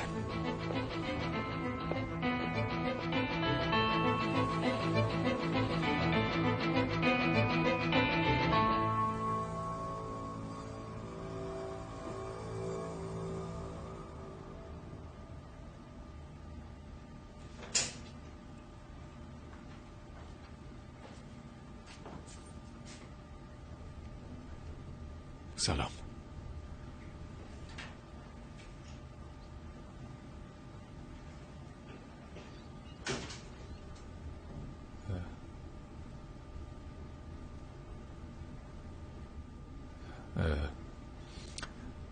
بشینیم.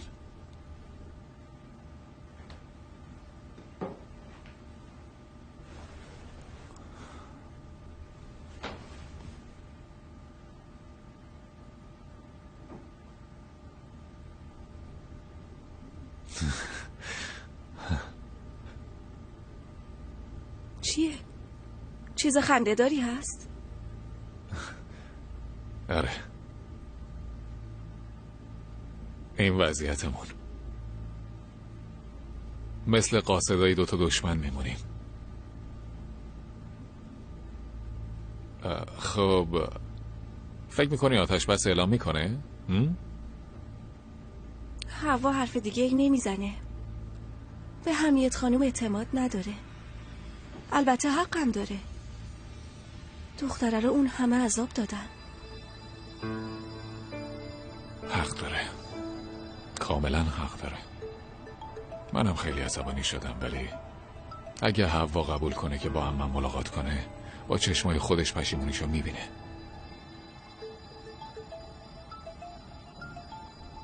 اگه پشیمونیشو نمیدیدم اصلا توی این کار دخالت نمیکردم.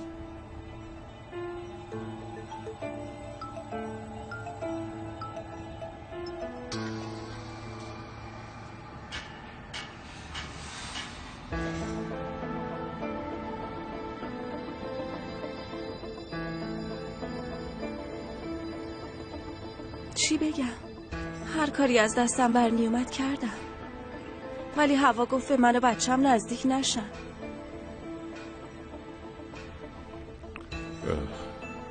یعنی میخواد بچه‌شو اینجا بزرگ کنه؟ بعضی وقتا شانس دیگه ای نداریم. حتی اگه بخوایم هم نمیتونیم تقدیر رو عوض کنیم. نکنه شما میخوایم بچه‌تون رو اینجا بزرگ کنیم؟ مجبورم. خب باباش کجاست؟ یعنی اون راه حلی واسه این کار پیدا نکرده؟ خدا رو شکر به کسی احتیاج ندارم. من از خودم و بچم مراقبت میکنم. باشه. خب عصبانی نشید لطفا.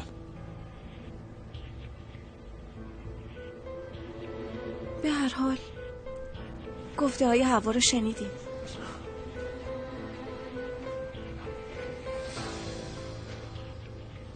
باشه، حداقل ما کارمون رو انجام دادیم.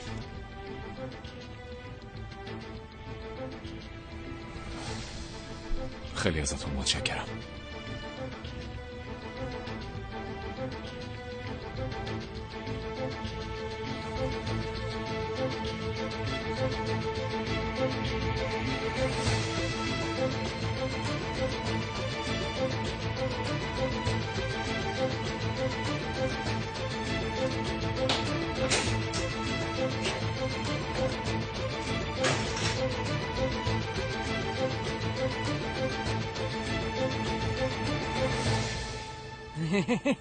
دختر چرا صورتت قرمز شده؟ کلن یکم باد کردم واسه همینه. زحل خانم قربونت برم، لطفا اون قرصا رو برام بگیر. دکتر گفت تا موقع زایمان باید این قرصا رو بخوری. 2 هفته گذشته. پول؟ تو بخر، من یه کاریش میکنم. نه جونم، اینجوری نمیشه. پولو که آوردی برات میگیرم. تو رو خدا زحل خانم. شریفه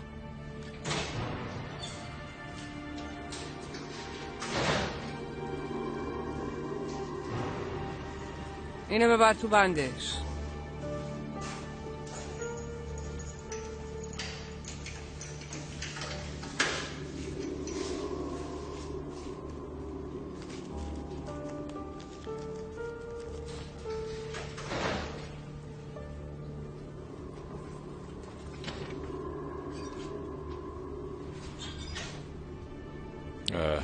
سفدا خانم رفت؟ رفت؟ یه قرصایی داشت که باید میخریدم. خواستم نسخه رو ازش بگیرم. یادم رفت.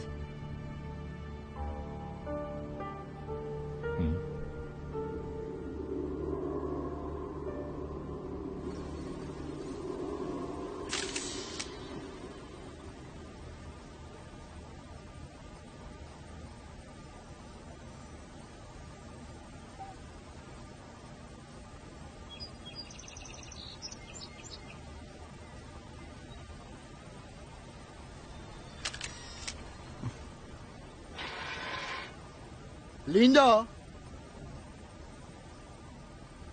مهمت، بیا اینجا بینم.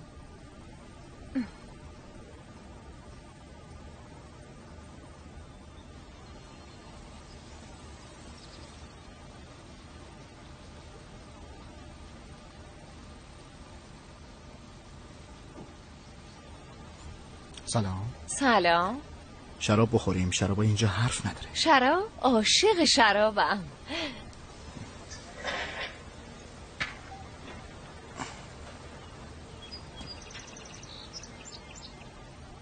یه لحظه لطفا. بفرمایید.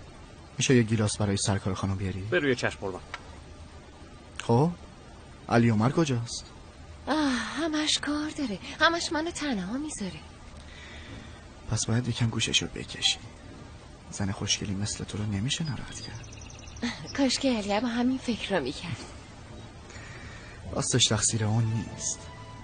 خانواده ما همش وقتشو میگیرن، انگار نه انگار که خودش کار داره. باشه ولی خیلی وقت اومده، کافیه دیگه. راستشون هم حوصله‌اش سر رفته. آسون نیست.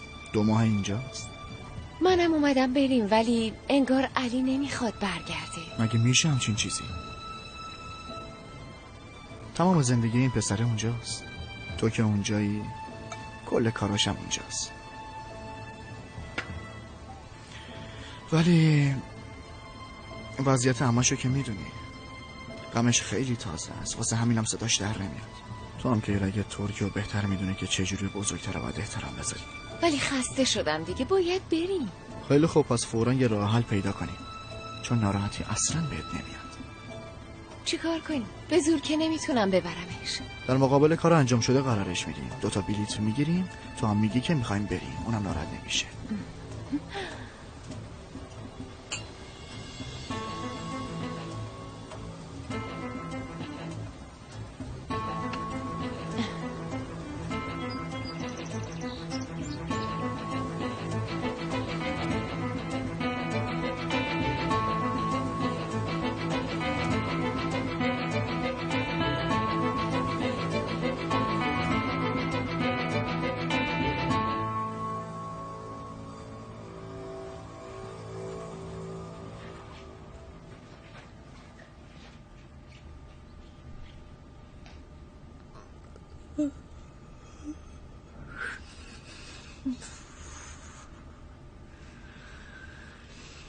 سیفدا،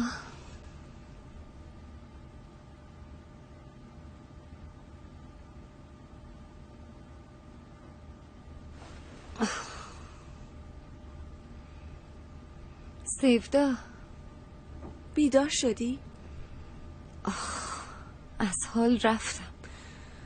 تو چی کار کردی؟ حرف زدی؟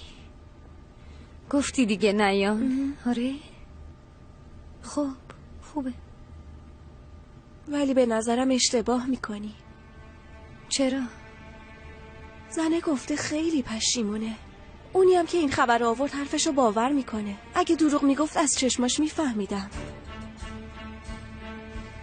اصلا بگو ببینم اون که میاد کیه؟ میگه کیم؟ مراده؟ گفت اسمم علی عمره. ایداد بیداد. این دیگه کیه؟ نمیدونم، انگار به حمیت میگفت عمه. نمیشناسمش. نمیدونم چی کار کنم. فقط میخوام به من نزدیک نشم، همین بس. اون حمیت عمرن بتونه نوش رو ببینه. مگه تو خواب ببیندش؟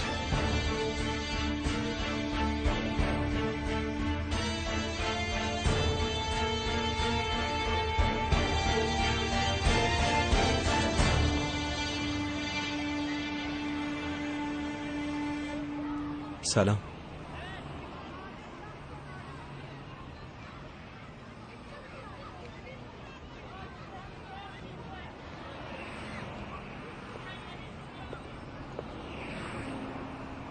بله.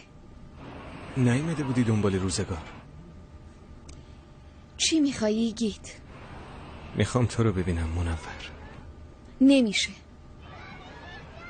حالا که نمیخوای به حرفام گوش کنی، حداقل چیزایی که واسط نوشتم رو بخون. عصر همدیگه رو ببینیم. داستان عشقمون رو بهت میدم. یه بارم از دید من نگاه کن.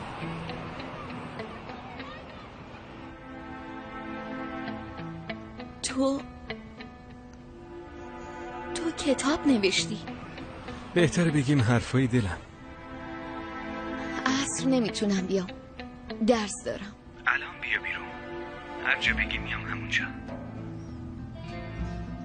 نمیشه، یعنی الان نمیتونم بیام. اینقدر ازم فرار نکن منور. حتما باید نوشته همو بخونی. این حداقل کاریه که میتونی به خاطرم انجام بدی. باشه، پس ساعت 8 میبینمت. خاله آماده میشه دیگه مگه نه؟ غذا یه دقیقه 90 دیگه، معلوم نمیشه. نگو خاله، آبرومون میره پیش دختره. کی هست؟ تو غذا رو آماده کن، بعدش من بهت میگم کیه. اینو باش، معامله میکنی؟ برو بیرون، برو بیرون، بذار به کارم برسم. برو.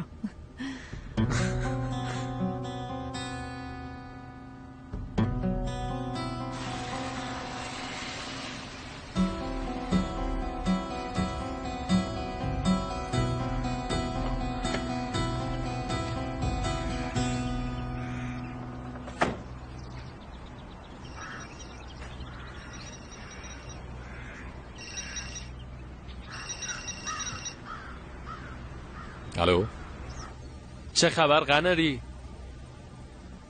خبر دادی به منور یا نه؟ یادت رفاره؟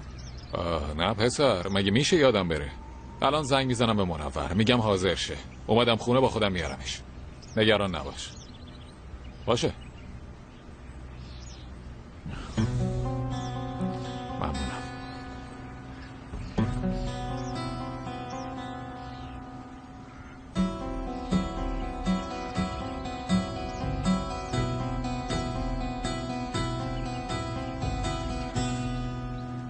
تو هم زودتر برو وسایلتون رو جمع جور کن که پرواز از دست ندی. خیلی ازت ممنونم مهمت، از مصاحبت با تو لذت بردم. باعث افتخارمه.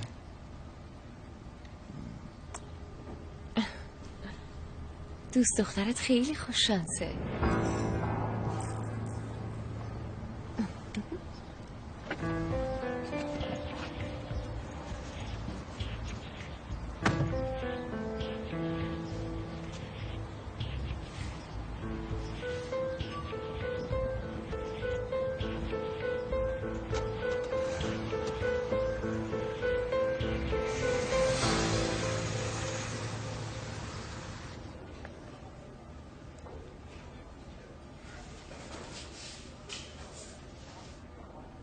دوباره برای چی اومدی؟ سلام. بشین لطفا.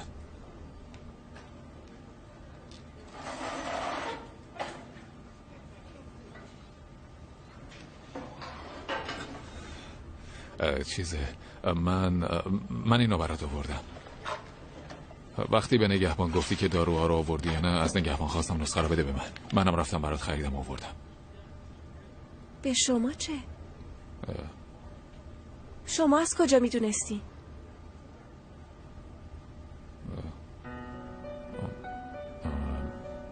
شما داشتین حرف میزدین، منم ناخودآگاه شنیدم. چرا؟ واسه چی خریدی؟ واسه چی این همه راه اومدی اینجا اینا رو بدی؟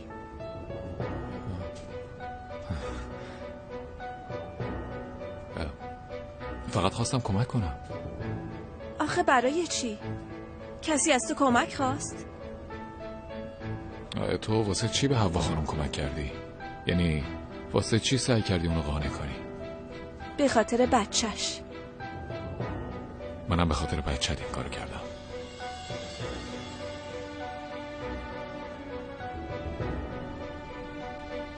واسه کمک کردن به دیگران نیازی به دلیل نیست. میتونه برخواسته از درون آدم باشه.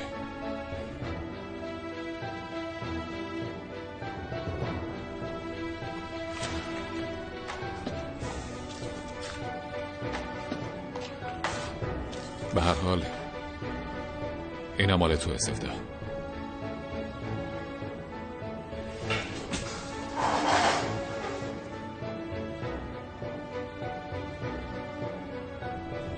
مراقب خودت باش.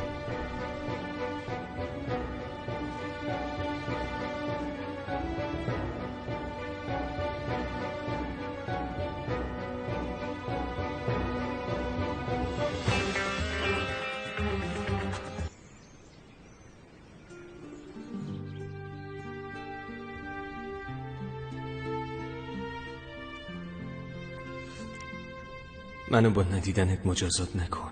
دیوونه میشم. میمیرم.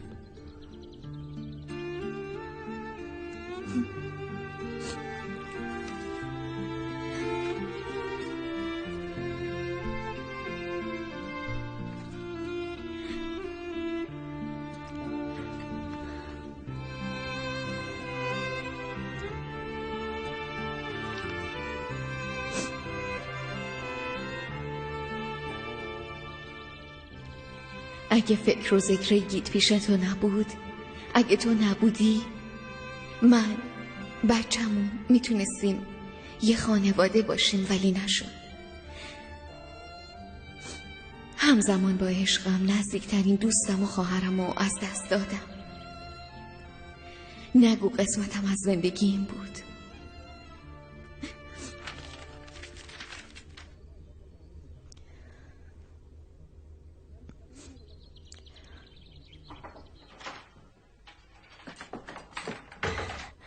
علی عمر خان اومدن، شما رو صدا میکنن. باشه، تو برو، من الان میام.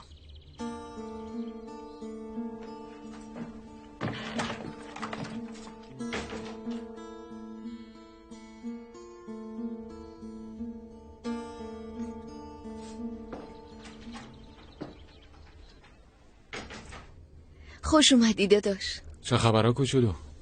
سلامتی. تو چطوری؟ خوبم مرسی. یکم وقت داری؟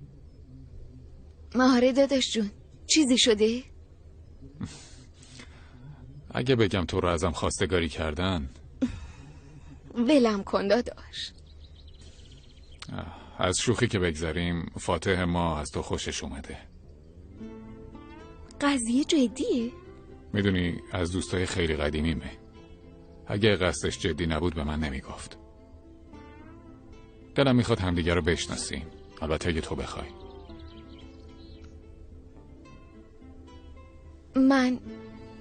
من اصلا به اون به چشم متوجهم.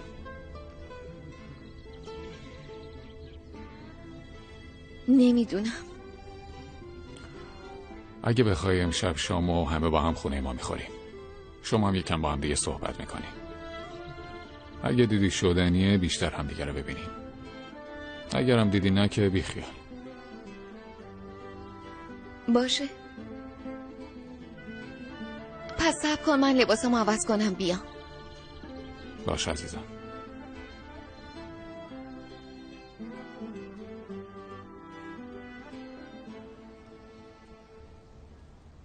میمیری آخه دختر. مگه بهت نگفتم آدم خوبی به نظر میاد؟ فقط به خاطر اینکه نظر تو رو عوض کنه رفته داروهای منو خریده آورده. اگه زنی قصد بدی داشت آدم به این خوبی رو نمیفرستاد. برو یه بار دیگه حرف بزن. شاید دیدی همون آشه و همون کاسه، بعد بهش میگی نه و همه چی تموم میشه. نمیدونم سفتا. باور کردن اون حمیت با باور کردن شیطان فرقی نداره. باشه. حالا که به زن اعتماد نداری، میترسی بچه تو ازت بگیره، باهاش توافق کن. بگو اگه میخوای نوتو ببینی منو از اینجا بیار بیرون. چطوری منو ببره بیرون؟ مگه نگفتی طرف خیلی قدرتمنده؟ چرا گفت؟ پس هر کاری میتونه بکنه. خونواده‌شو یه جوری فریب میده، شکایتشو پس میگیره. چه میدونم یه راهی پیدا میکنه. اگه بخواد نوشو ببینه تو رو از اینجا میاره بیرون.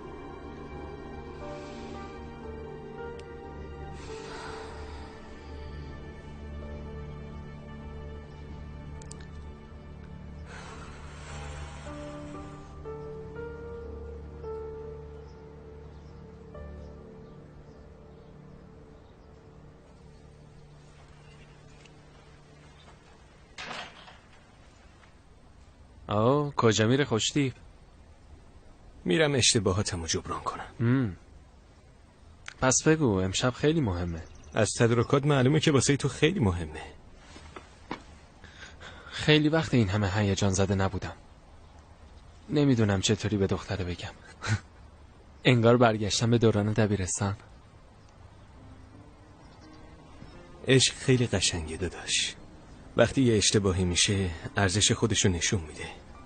وقتی هم ارزششو فهمیدی تنها حس واقعیه. اگه نصف زبون تو رو من داشتم الان کار تموم بود. زبون نیست، تجربیات آدمو به حرف زدن وامی داره. الان میخوام برم پیش اونی که دوستش دارم و هرچی تو دلمه بهش بگم. بیرو درباسی هرچی میخوام بهش میگم. تو هم همین کارو بکن. هرچی تو دلته بهش بگو. تأثیر گذارترین قسمتش همینه. ممنونم. موفق باشی ایشالا. تو هم ایشالا موفق باشی.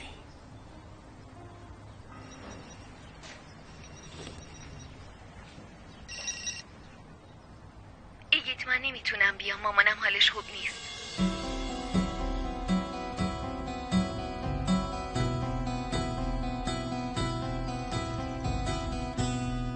به همیتان جوغلو زنگ میزنی، بهش میگی هوا میخواد ببینتت.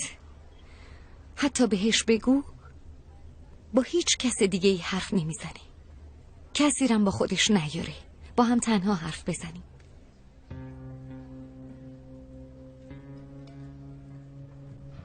این وسط چی به من میرسه؟ دارم بهت میگم همیتان جوغلو.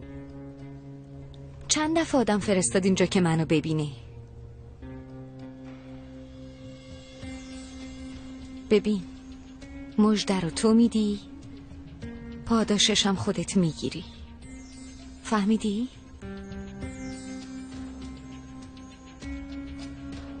زود باش.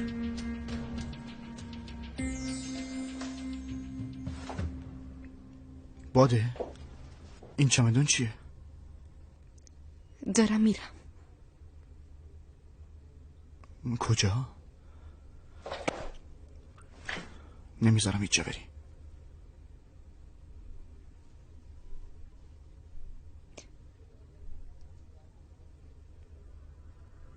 مهمت،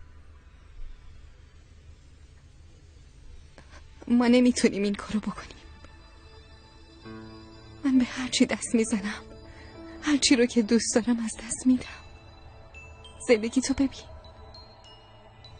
ببین عاشق من شدی چی شد. زندگی دستم باشید.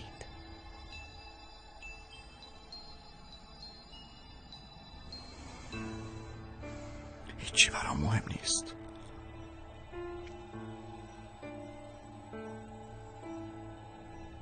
مهم نیست عشقم. اگه تو پیشم باشی اصلا برام مهم نیست که زندگیم داغون بشه. نمیتونم مهمت. منم بدون تو نمیتونم باده. دنیا یه طرف، تو هم یه طرف. چشمم کسی رو نمیتونه ببینه.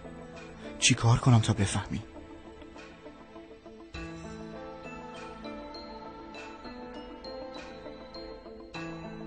با من ازدواج کن. زنم شو.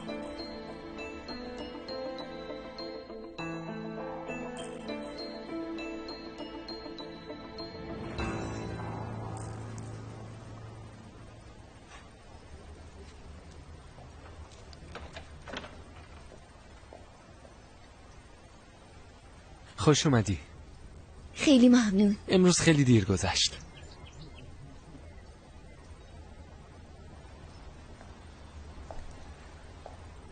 وای وای وای وای.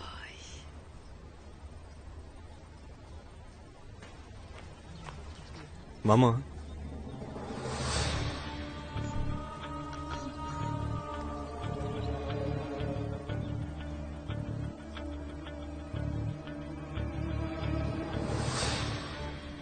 خاله غذایی خیلی خوشمزه‌ای درست کرده. خیلی خوب، شما راحت باشین. من یه دوش میگیرم میام. بفرمایید بشین.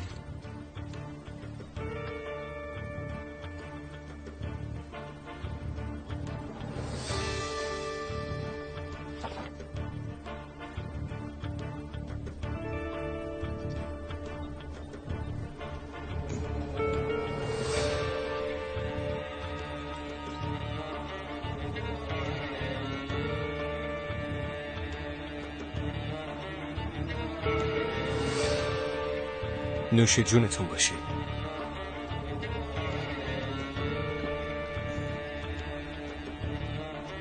خاله اینم از مهمونی که راجبش با حرف زدم.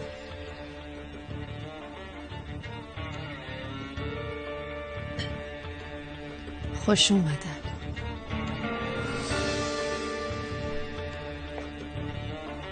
چی میخوری؟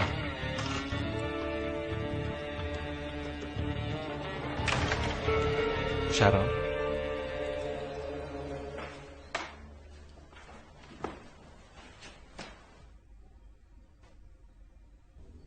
اینجا چی کار میکنی؟ بلیطامونو خریدم. امشب برمیگردیم. تو هم عجله کن، زود باش. یعنی چی؟ بدون اینکه از من بپرسی همچین تصمیمی گرفتی؟ خب مگه نمیخواستی برگردی؟ شاید نه. شاید واسه همیشه بخوام اینجا بمونم. بدون اینکه از من بپرسی؟ ببین لیندا، رابطه بین ما هیچ وقت جدی نشده. همیشه اونی که خواسته آزاد باشه تو بودی.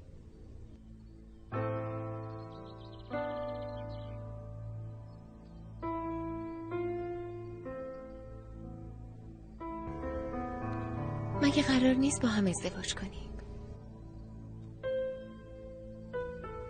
زود باش علی، باید برگردیم. میخواییم ازدواج کنیم.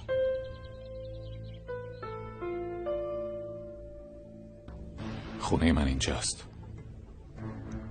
حالا که میخوای ازدواج کنیم اینجا ازدواج کنیم. چی داری میگی؟ ممکن نیست. واسه چی؟ همه ی زندگیمون اونجاست علی. خب اینجا یه زندگی میسازیم. چون میدونی نمیتونم ترکیه زندگی کنم این حرفا رو میگی مگه نه؟ تو هم با وجود این که میدونستی از قرار گرفتن توی عمل انجام شده خوشم نمیاد رفتی اون بلیطا رو گرفتی. آره، به نظرم همدیگه رو خیلی خوب میشناسیم. خیلی خوب. پس خوب میدونی که حتی با وجود تو اینجا نمیمونم مگه نه؟ خدانی من اینجا میمونم.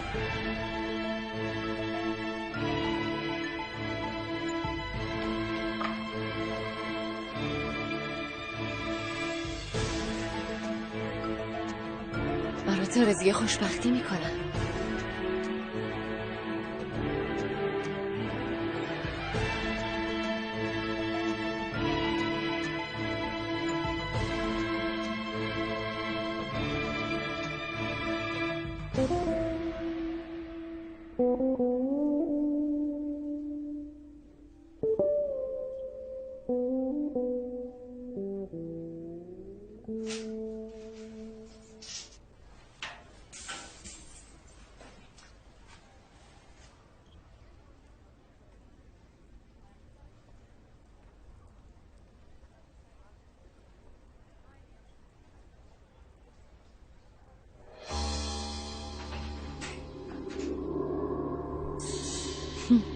چه جالب.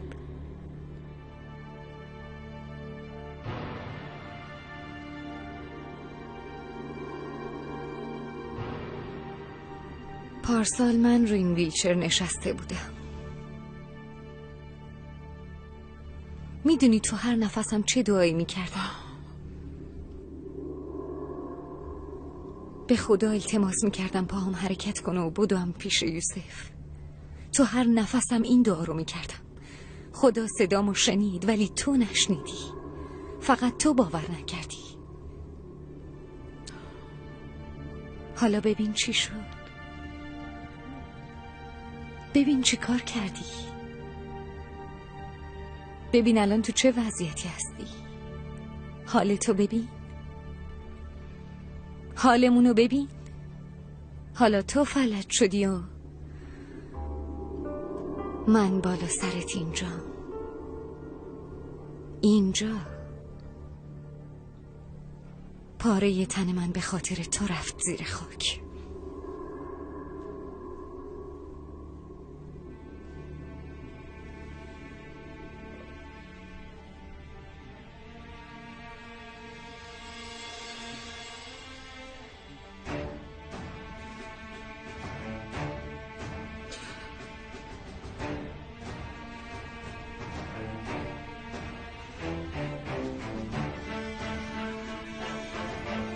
منو ببخش تو رو خدا.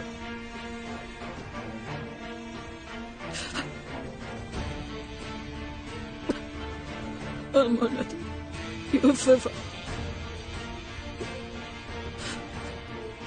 مادر نه تو رو خدا منو ببخش.